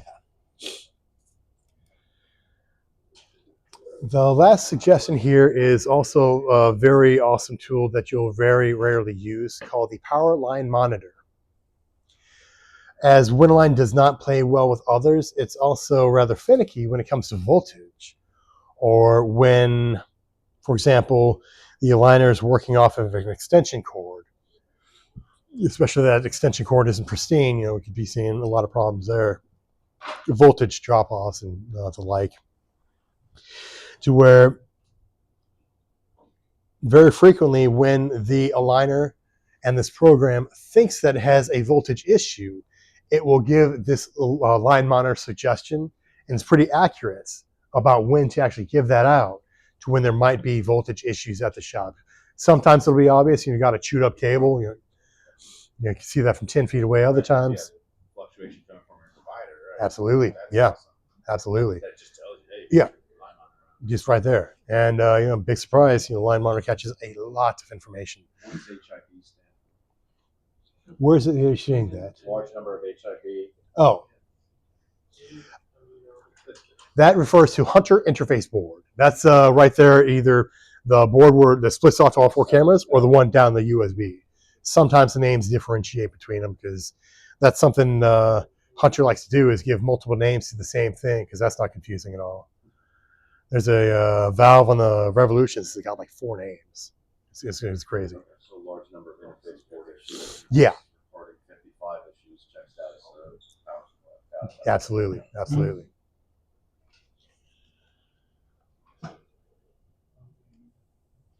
So in a case like this, I'd want to leave full logging as it is. That's probably fine. I'd want to update the terminal. I'd want to use that power line monitor, and then I have to take a closer look at that left camera to find out what's going on there. So if you came across this, there'd be a few different things to take a look at.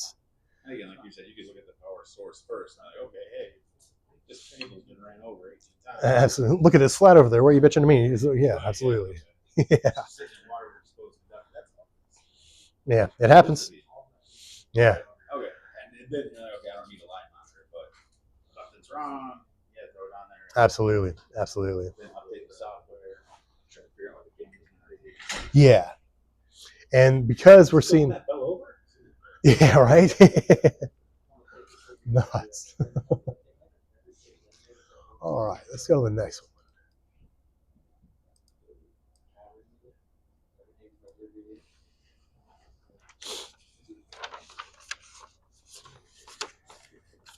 That's a single file that you're dropping from the folder. Because mine created a folder. Yeah, One line. yeah. Let's see. I think I still got mine up. Let me close out of this here for a second, because I still got my folder up here. But if I were to open it and go into the data folder, this is the file that we're looking at. Yeah, yeah. So naturally, it captures more information than just what we're looking at right now, but that's like the more useful information that we'd need.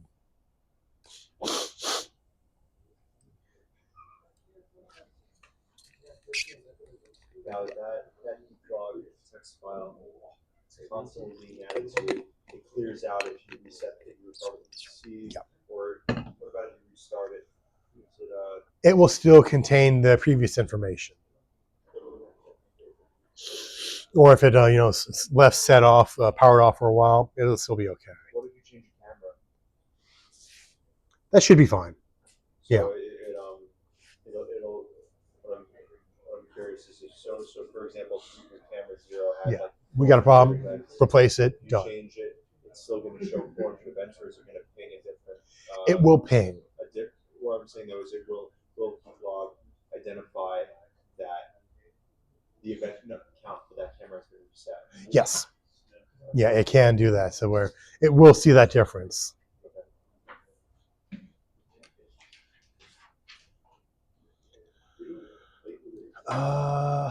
Let's see.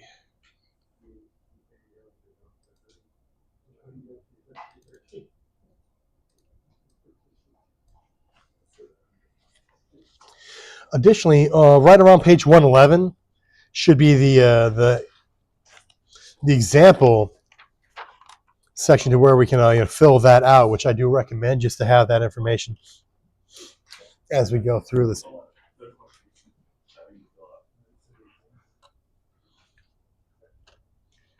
It's a little bit of both. As we're going through the examples, we'll get questions for the examples.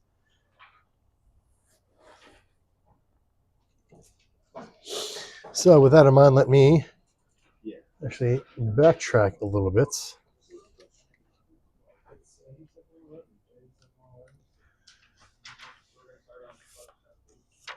It might be 110 or 112. You guys, the HECLOG viewer examples, hands on.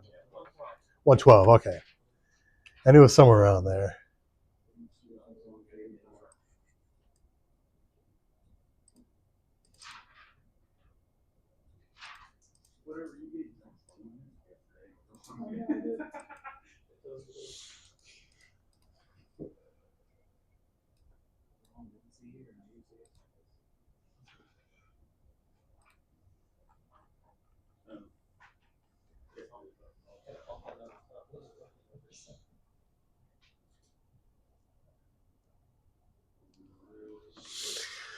Okay, so just kicking off with the pre-exercise examples that we had gone through just a moment ago. You're running for more than 7 days? Yes. I was running for 59 days. Terminal version, of course, was no, because we couldn't even tell what version of Winterline was installed.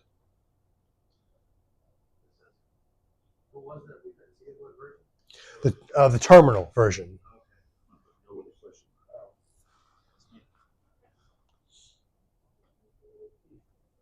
Sorry, Josh, what was that? Oh, okay. No, but maybe. Yeah, pretty much. Because if we knew what, it's a big question mark. Yeah. But if it actually gave us some information right there, we would say, oh yeah, program version is 14, 15, whatever. Absolutely. Full logging enabled. We know that isn't enabled, but the power line monitor just below that was needed.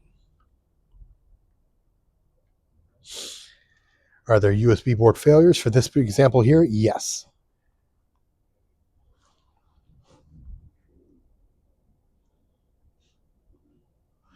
There were, as you see right here, if you have 55 events. We haven't talked about the unexpected starts yet, but no, there aren't 55 of those. The unexpected starts to expected ends. That is kind of how Winterline keeps track of how many times it's been powered on, how many times the program itself has been fired up. But to do that, it quantifies that in two different ways. Either the expected end, which is big surprise, what you'd expect as you go through the process, you close out a Winterline, it tells itself internally, it tracks that data, says, okay, it's being shut down correctly this time, no big deal. So we get another count to the expected ends.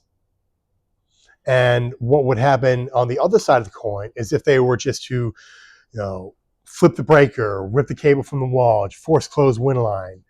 Obviously, we didn't shut Winterline down correctly. So next time it gets fired back up again, it knows that.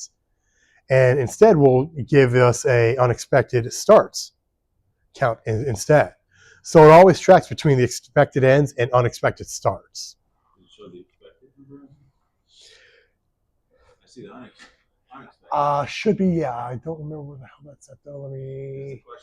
Oh yeah, unexpected starts 17. I've got the font too large here, but I need to kind of do that just so everybody can see. But if I were to find my mouse first, scroll down. Here's the unexpected ends. Correct. Greater.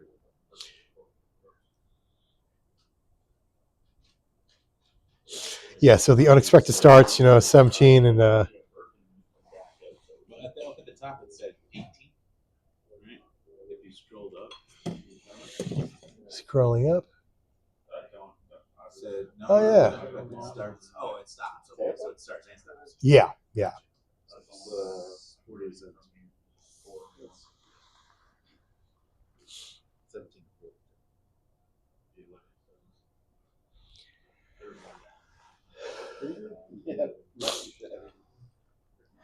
And then the unusual camera events, that's of course going to be a yes. And we can see that, for that, we got, a lot of problems with 0 and 2, both left. With the counts of, 410 and 229. Do you know what constitutes as a unusual heater event? I mean, like thermal. I don't. I don't know how it differentiates between. Yeah. Yeah. Yeah, absolutely. But unfortunately, I don't know the specifics. That's never been explained to me. I'd like to know, but engineering, they're so tight-lipped on stuff. Gets water from a stone. Pretty much, yeah. Get lost. I'm like, okay. Yeah. Do what we say. All right.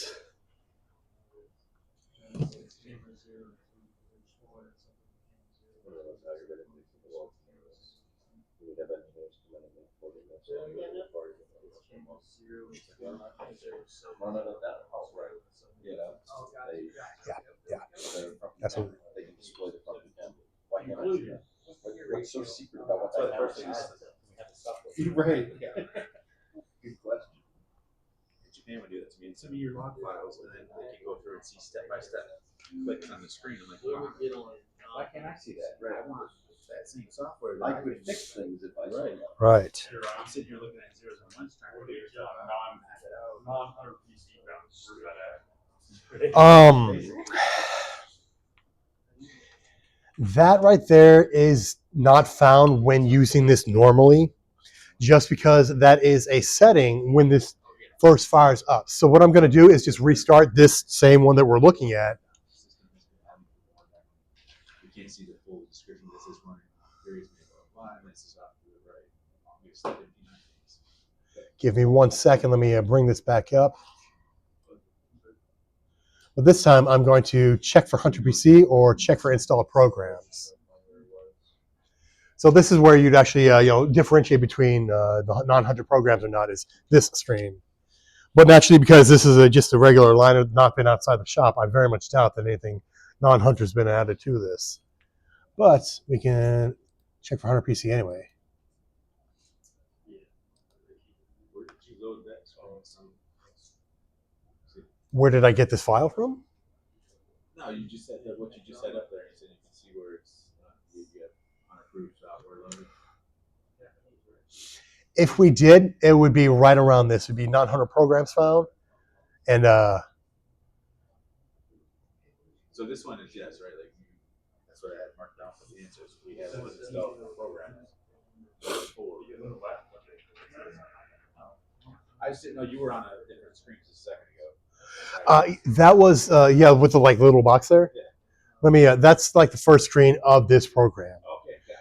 and that's there just to like just to give you a couple more options to troubleshoot, really.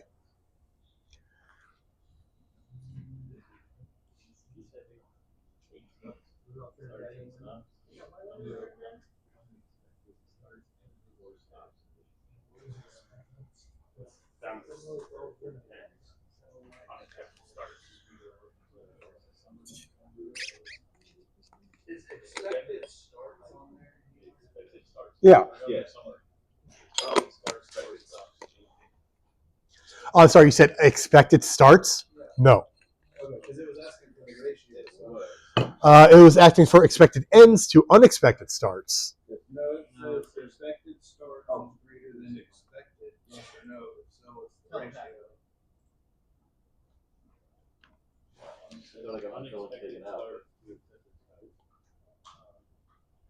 The book's wrong. Pretty much. The way he wrote that was not the best. So unexpected starts. Correct. Yes. Yeah. That's what's going on there. That's the same question. I just said. Yeah, it's like, oh shit. Yeah, absolutely. 1740.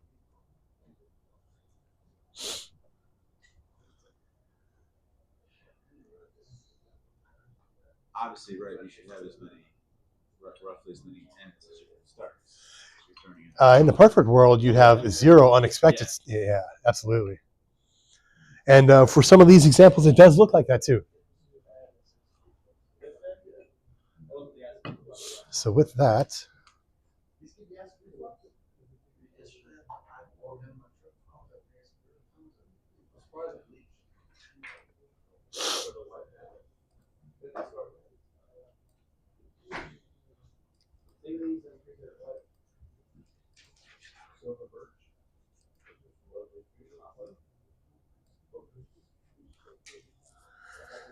So now we're at example 1.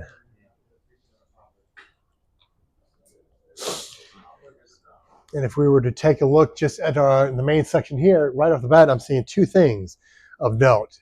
The first is terminal release installed. That's great. That's exactly what we want. That means that we don't have any other software updates to do. So whatever's going on with this machine, it's like a legitimate issue. We're going to have to troubleshoot a little bit. Also, I'm not seeing the full logging is not enabled option, which means full logging is enabled. And if we didn't do that, that's a problem. It means somebody's been messing around with Winterline doing stuff that they shouldn't. And potentially that could be the problem right there. They've left full logging running too long. It's captured too much information. And now Winterline is starting to have problems because of all that information.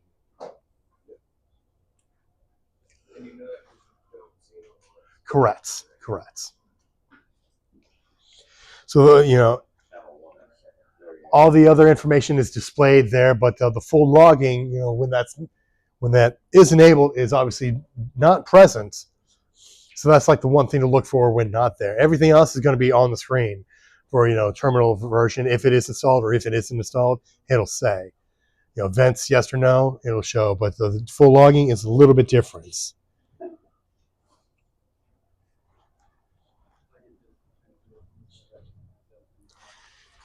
Plug you in. Get it.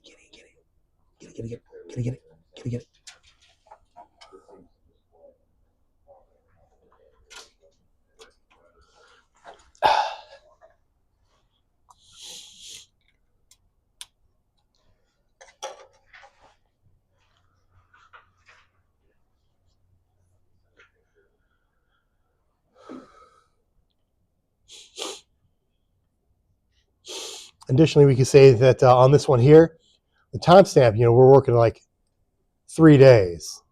So it's definitely not a lot of information, but just tells us a lot about why we're only seeing 1 unexpected start and 3 expected ends.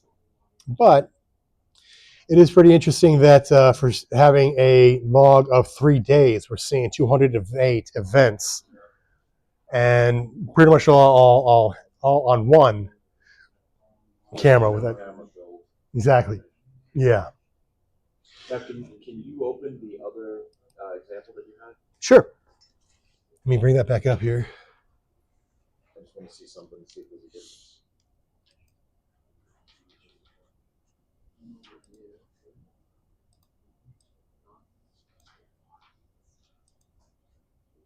Okay. Thank you. All right, there we go. Yeah, no problem at all. So that one, log file not truncated, has nothing to do with full logging versus partial. Correct. Yeah. Yeah, I don't know why that's there, but I've never seen it not anything other than the not truncated. Okay, so you're only going to get that system that's been running more than 7 days if it's been running more than 7 days. So you're not going to see what the duration is if it's under that. Absolutely. Okay. That's why I was looking at it. That's the first question.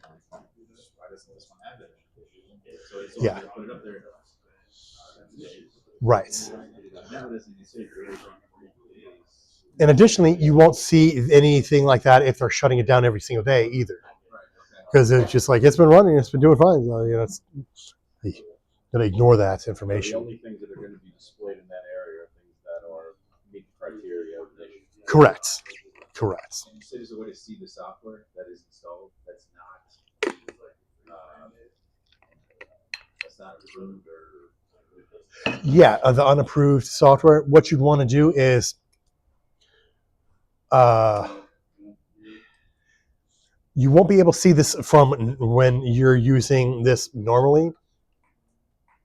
Instead, what you need to do, I'm just going to open up the same example, is you need to choose it from here. Okay. Check for 100 PC, install programs, whatever. But that's the only time that you'll actually be able to see it is if you have that selected. So does it actually tell you what software it is so you can go and install we've got these programs right here, so 9.3. So that tells us the version of WinAlign, but it doesn't tell us the version of the cameras themselves. I spent the non-hunter program.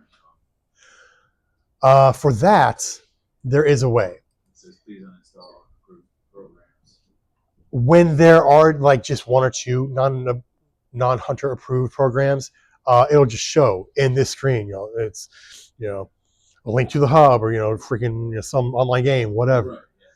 Right. But obviously, when there's more than 4, it'll actually create its own folder, or not a folder, but it'll create its own file. That's not what I want. There. Okay. It'll create this a text document of everything it sees that's not Hunter. But in this case, we're seeing Microsoft, it's Carmen. Yeah. This is so yes, technically non-Hunter, but this is stuff that obviously we're not going to give a damn about. I agree. I mean, that's the way I would think. Yeah. Right. Nope. Yeah. Even if you want to. Yeah. I mean, every time I get a QCD call, I got to fire up Edge just because I know I'm going to be using the thing. Absolutely. So that's pretty crazy. But yeah, that's how you can tell when there are non-approved programs. So with this, if you click that option, you're going to find non-Hunter approved programs on every aligner just because they're going to be the Microsoft updates and Edge. Hey, it's all Microsoft stuff. We're good. Who cares? Yeah, who cares? Right. All right. Yeah, that's not going to be messing with us.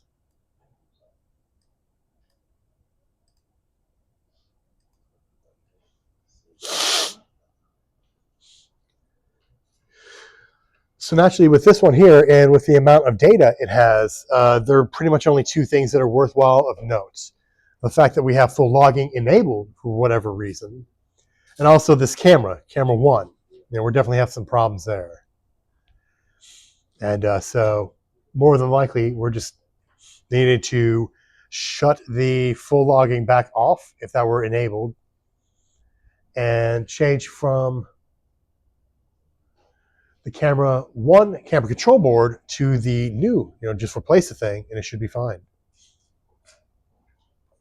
So the events on this are not looking at emitter function or the lens. It's going to be strictly camera control. Correct. That's correct. It says use the errors with interface box. So that'll be one. Where do you see the one? Events 1. Top right. Oh, okay. I'm looking over here. Gotcha. For a specific date. Gotcha. Yeah.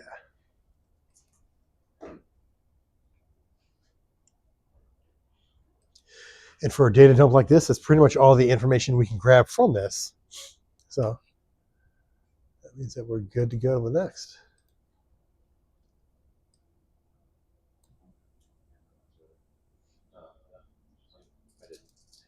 I didn't write that. I got you. Let me fire that back up. It's just the last one. The only thing I didn't see was not Hunter PC file. I just ain't the right one. Didn't tell me if I was not correct. What? Okay.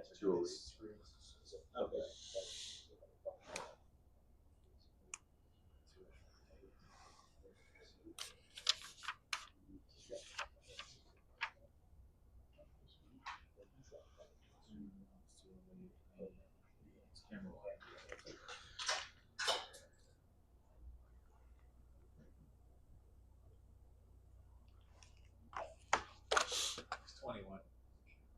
Oh, 179.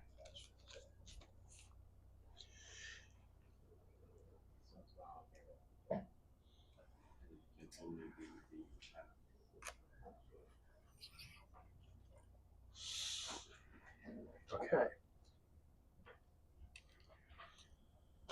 Example 2.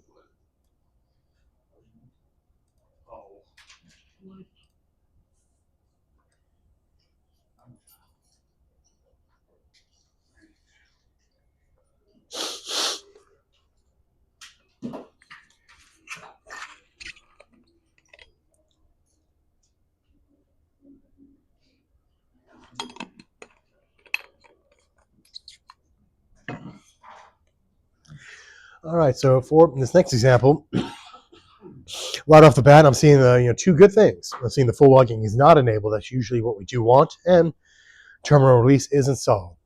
So we're looking pretty good there. We can even tell what terminal release it is. It actually says for this one here, we got 12.1.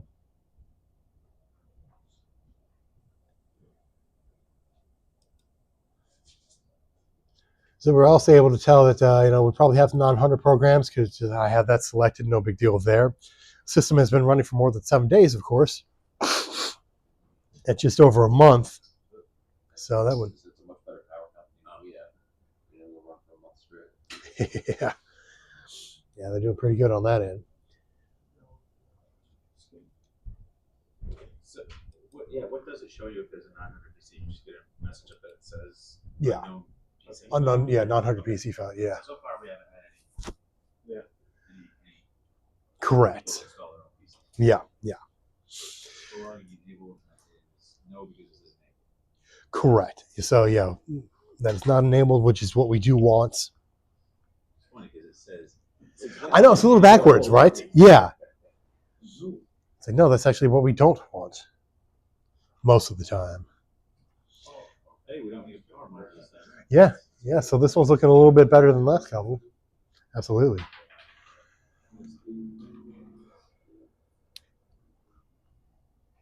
We have key failures. So why the discrepancy in events on the right side versus the left side? Is the right side only logging since restart and the left side is total since inception? Or? I don't know. I've asked that question before because I'd love to have that answer as well. Like, what the hell? But every time I ask, engineer ignores me. It's still camera 2 regardless. Right. It's twice as many errors logged on the right hand side. Absolutely. So yeah, I mean, looking at this, we're definitely having quite a few issues with camera 2 here.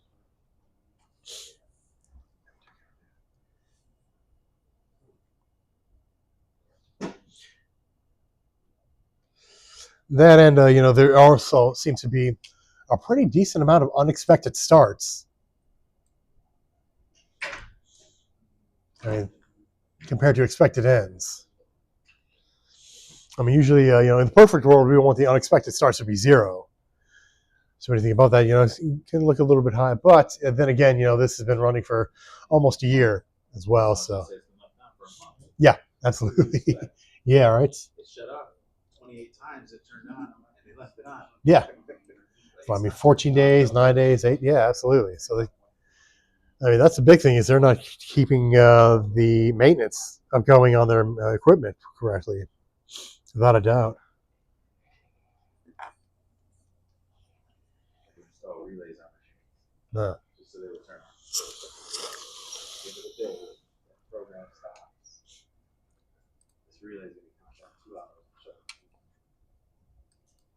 it's Honda, of all people. We just can't remember to turn this thing on. All the companies, right? Honda North America, though. Yeah. Yeah. It's just what is the Number 3. This is number 3. Ask Japan a question. So again, we have full logging enabled, but terminal release is still looking pretty good at Winline 12.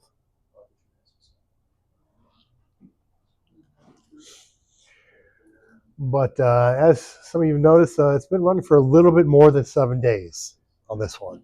Just a few.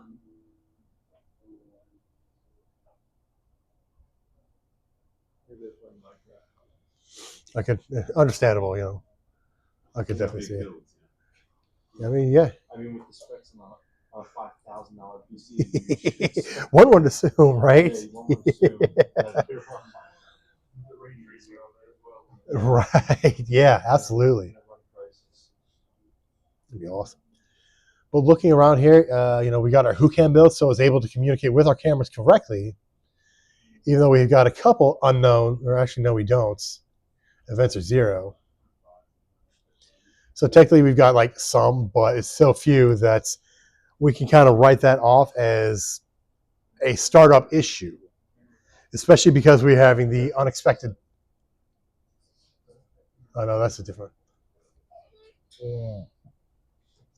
So really, on this one, if I were, Pretty good. I would agree. Just need to turn your Yeah, just full logging off and shut this down a little bit more frequently, they're probably going to be fine. Now, Yeah. on the expected end side, there's a ton of short entries: a minute, 4 minutes, 6 minutes, 1 minute, 2 minutes. Yeah. So is that somebody restarting and trying to correct around an issue, basically? More than likely, that's probably it because it is an expected end. Like if it were an unexpected start, that would mean the programs is crashing over and over. But yeah, they're probably just work, damn it, more than anything else. I can relate to that. Oh, yeah, absolutely, 100%. That's been me 20 of times. And it will continue to be me, I'm sure. One guy had the 19 was having a real bad fucking day. Oh, man, I can't imagine that. All right, so yeah, example 3 is looking pretty solid, but let's take a look. That's not what I wanted to do.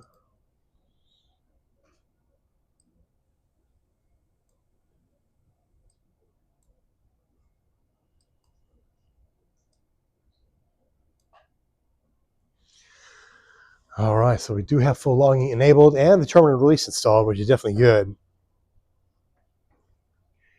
And at 15 days, yes, they have been running it a little too long, but definitely not too long.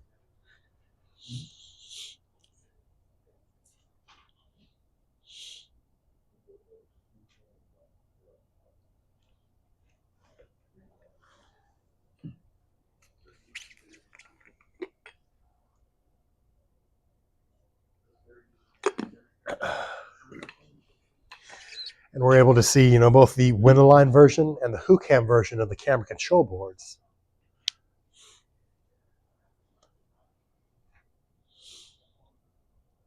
Now, in the first example we saw, we had 3 different boot camp builds. Yeah. Every successive was just from the one. So does that mean it was and it was 2 unique numbers? It was. Total? Yeah. So does that mean we possibly just had a mismatched camera control board? More than likely, that's all that we were dealing with then. So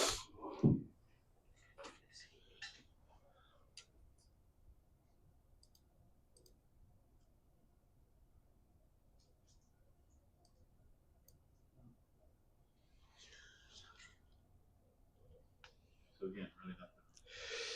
Again, not a lot with this one. The full logging is okay. Term release, everything is. We're not seeing many question marks.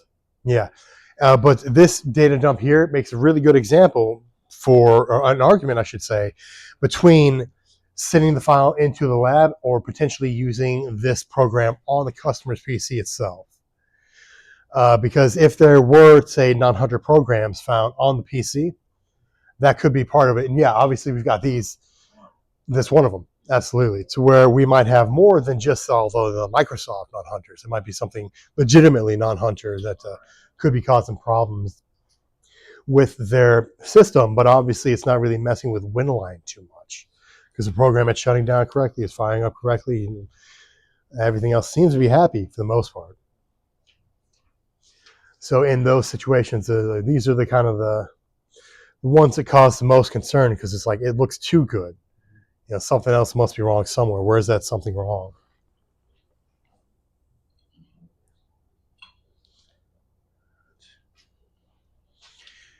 What's the unusual camera events? The unusual camera events, like So it only posts total if it's unusual. correct, yeah. So those are all unusual. Yeah, it's that's another way of the weird wording of the book. He just kind of changed it to where it's not really adding up the way that we'd want it to.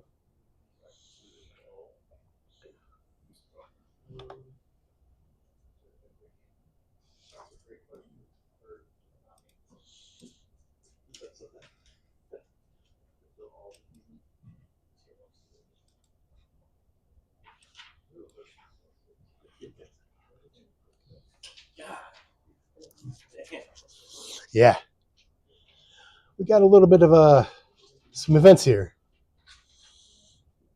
Absolutely. So, this is fine. That's the one that got Yeah, absolutely.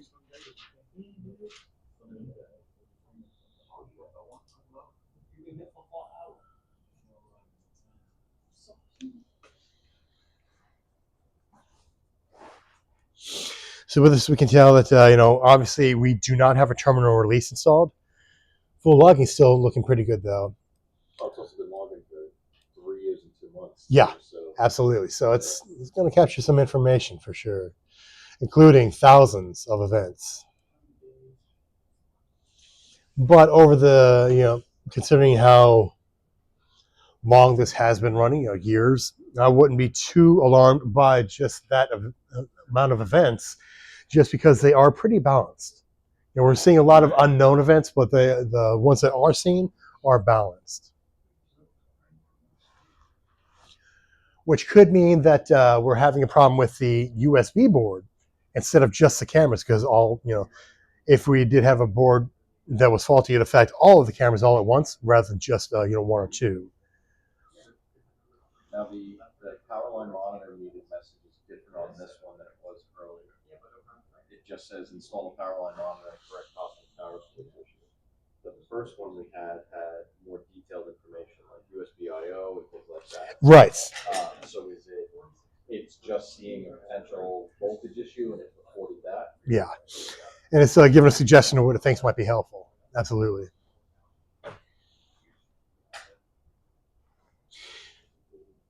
And yeah, obviously we got some power line monitor suggestions here, which if we were to take a look at the unexpected starts, Bunch of short ones. yeah, a bunch of short ones for sure. Where do you see what release? What is it you're looking for? On this one, it doesn't show. So we don't know what version. There would be a chance that it could show up on this line here, the not terminal release, or the program version. Yep. That's all we can do. But a lot of times, even if you don't have the terminal release, it will show you what version it's running, right? Yeah, absolutely. Yeah, when they can see what version of Winline it's working with, it'll be like, hey, absolutely. What is the expected? Because we can see the unexpected. We can't see the There we go. Yeah, let me. On it lists all 81 of them. Yes.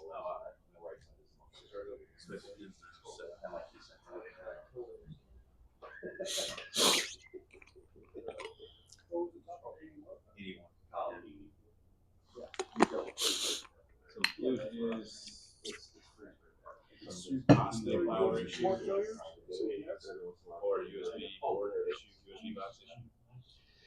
Well, it could be a USB box issue, even though we're not seeing a USB box failure. This program's definitely pretty good at capturing failures and errors, but it's definitely not foolproof. So we still definitely could have an issue with that USB board. But in this situation here, I would be less suspicious of the USB board or the box, and more suspicious, just that we're having. Yeah, it looks like we're having a lot of power issues. Yeah.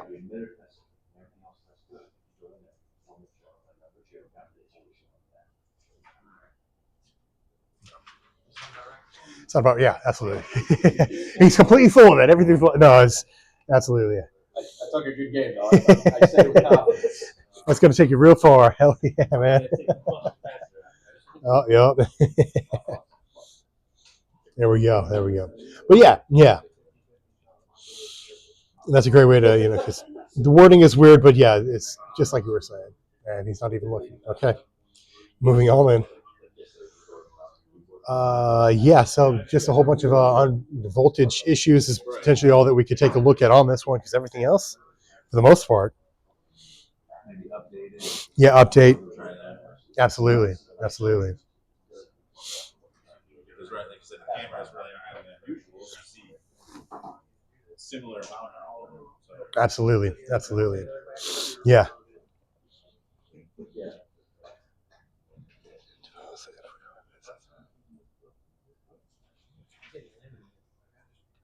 Yeah. That's my problem, is I've used this book so much that's falling apart. I need another one now.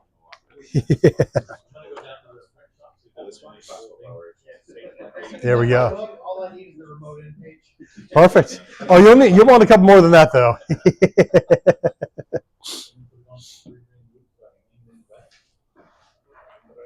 But you're kind of right, Jesse. If you guys are to remember one thing from today, even easier than that, contact the lab. You got a question? Hit us up. That's yeah. You've learned everything. Yeah, I'm good. Have a great day. It's that simple. Absolutely. They never tell me, so I never know. So I get to find out. But it's Jim ordering it, so it's probably going to be something pretty tasty. That's good. Yeah. Yeah. Yeah, it's definitely some pretty darn good stuff. Yeah. I would not complain if that were on the list today as well. And by the way, I never remember. Is it 12 or 12:30? 12. Okay. Okay. Oh, wow. Oh, so we'll see if they come walking through then. But yeah, okay. I always jumble that up. Yes. Everything else is not good now. It was 2 to 12 ratio of 300 now.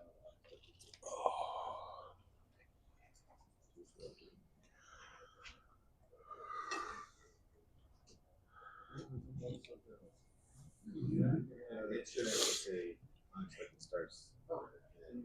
Expected stops. Yeah. Yeah. 907. Mm.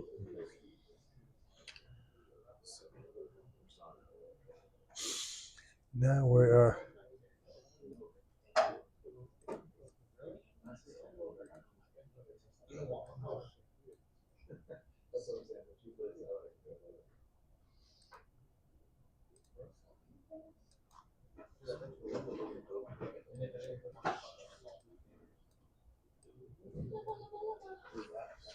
All right.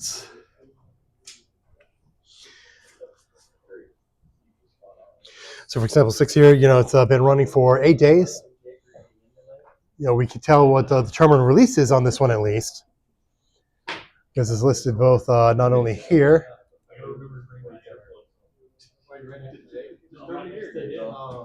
So have you ever seen one that says actually that you have a PC installed? That's going to be me out there because I'm going to build a PC. Yeah. In short, no. We would only come across that in the option of if somebody, out in the field took the non-Hunter PC from wherever, sent that into us to work on, then we were like, oh, well, obviously we got a problem there. Similar things have happened before. Oh, I'm sure. Yeah, I'm sure. Everybody's trying to, make a, I don't know what I'm trying to say here. Right.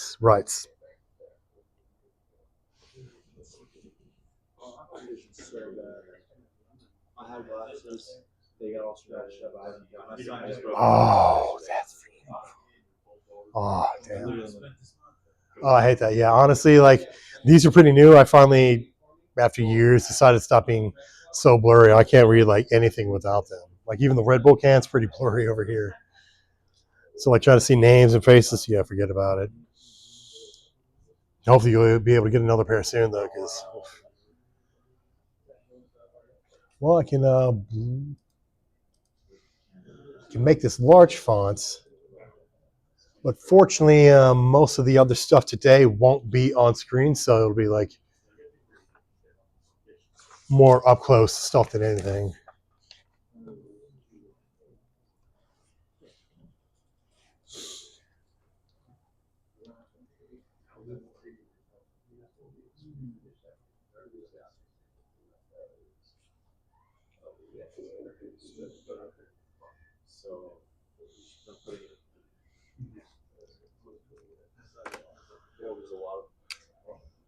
Yeah, but you got like 1117, 15, and then 907. Is that really unusual? Maybe the 15 to 17 for 8 days of activity. It's a lot of things. Absolutely, yeah. Okay, yeah, that makes sense. So yes, all of them. Yeah. All the above, pretty much. Yeah. Okay. Yeah. I didn't take the logging duration of it. Sure. Sure. So this is very similar to our previous example. The main difference is we have the full logging enabled for what reasons, and the power line monitor is of course recommended for this one as well. And with all these events in such a short amount of time, that would definitely be indicative that we're having some problems. Almost definitely, yeah. I'd be most suspicious of that. The likelihood of all the camera control boards going bad versus one central. I would only believe that we'd have 4 bad cam control boards if something crazy happened, like a lightning hit the shop or something. Yeah, somebody rammed into the damn thing. So pretty much trapped. Yeah. Yep.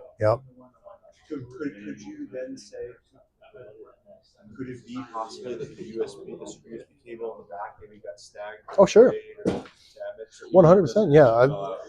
I can't tell you how many times I've been on a call where the guy's troubleshooting a liner, and not much progress has been made yet. But that's the first thing he swapped out, like the USB, the super cable.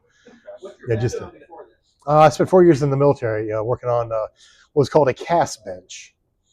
It stood for Controlled Automated Support System, Consolidated Automated Support System, CASS.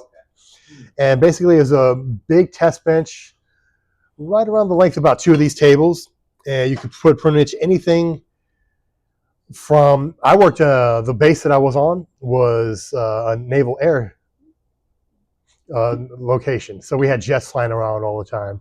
And the greatest thing about this control system, you could rip out anything from the cockpit and plug it into this control system to help diagnose it and troubleshoot that. It was a lot of fun. What naval airspace? Oceana, out of Virginia Beach. It was a lot of fun when I was out there, and I got some real technical information, learned how to troubleshoot, and that was what carried me through all these years of working here. And I guess what got me hired the first time, which is pretty crazy. I don't even remember applying to this damn company. Just one day, my boss called up and said, "Hey, you want a job?" I'm like, "Hell yes, I want a job." Yeah, okay, I'm a 100 employee now. Winterline, what's that? I don't know. I'll figure it out. I didn't work on the aircraft specifically, but it was the Tomcats that would fly around. Yeah, every now and then we'd have the Blue Hornets drop in as well. What was that? I did say the Blue Hornets. Yep. That's how my week has been. There we go. It was a lot of fun though. What was the name of them? Blue Angels? Yeah, the Blue Angels. Yeah, absolutely. Mm-hmm. So we see their ships. Then they fly into our base every now and then. We get to work on those equipment as well. It's pretty cool. Did you ever consider being a pilot? What's that? Did you ever consider being a pilot? I did not. No. Temptation, but yeah. Yeah. Perfect vision, yeah. Like all the requirements were reasons why I couldn't, basically. Yep. Yeah. Absolutely. But it worked out pretty well for me. Mm-hmm. Yep. That's the way to do it. That is the way. All right, I think we're done with this example. Not yet? Okay.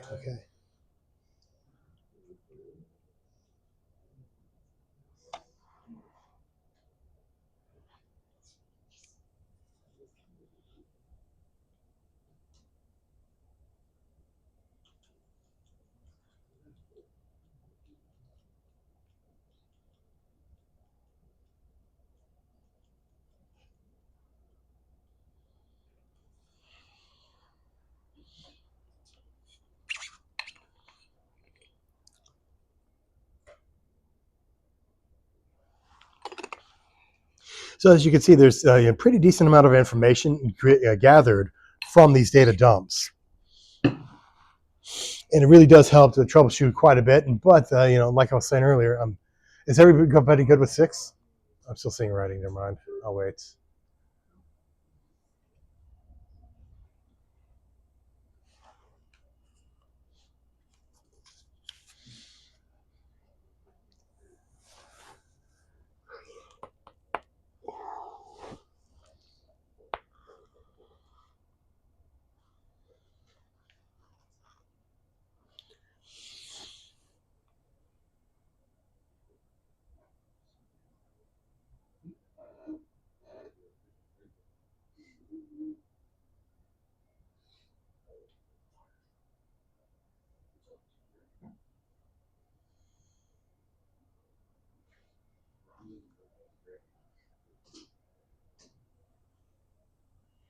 Did I hear a fire truck for $2,000? Yeah, $2,100. What's wrong with it?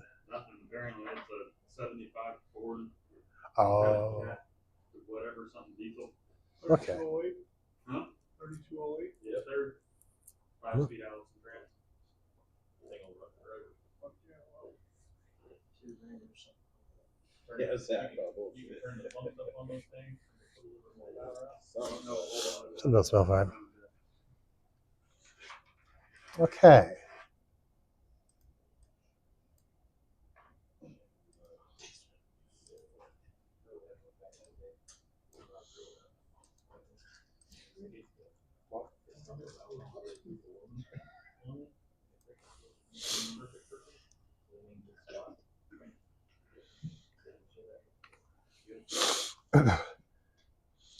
So this one we can tell that the full logging is not enabled, but terminal release is installed with Windows 12, or more importantly 12.1.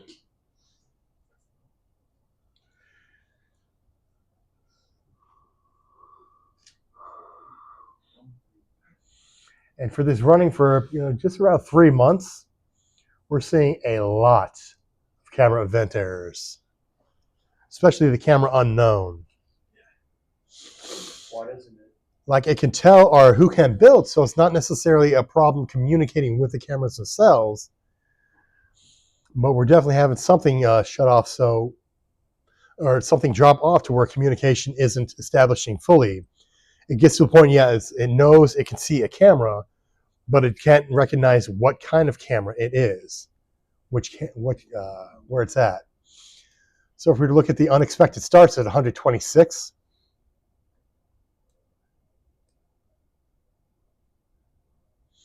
the expected ends at 105. So they seem to be shutting it down pretty frequently, but even so, they've got double, or not double, but quite a bit more unexpected starts than ends. So something is causing the program to crash before it fully boots up correctly. Where you see it's been up for 3 months. Not on, but it's been. I was using the time of earliest event here. So it hasn't been on continuously for 3 months, but this is just the 3 months of information that we've got here to work with.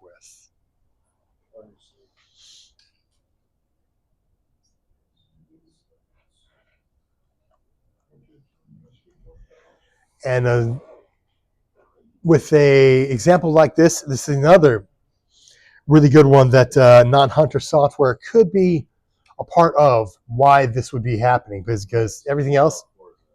Let's say again. Somebody installed Forza or Gran Turismo. Absolutely, yeah.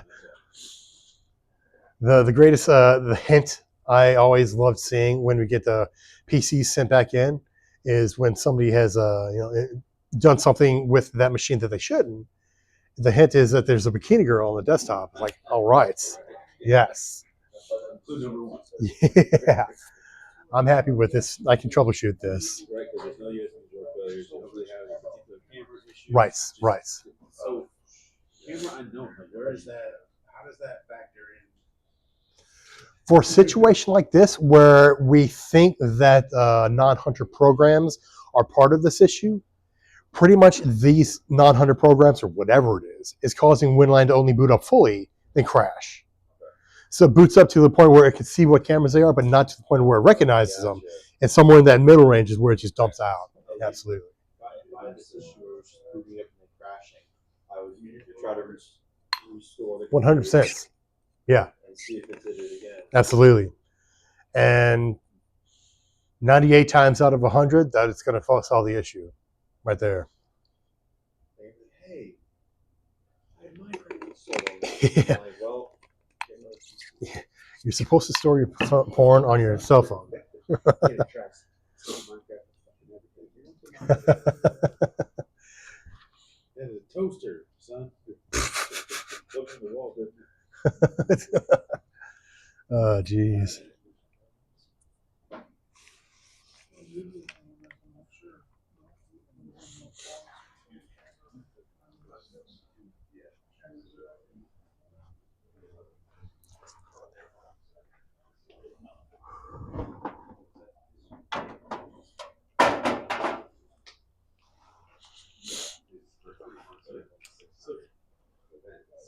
What you got?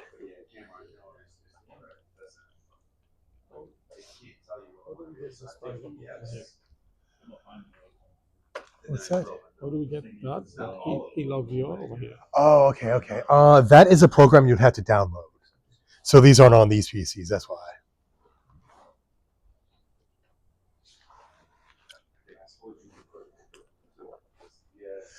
The upside, though, this is downloadable from the Hunter website. So we should be able to have no issue at all getting that file.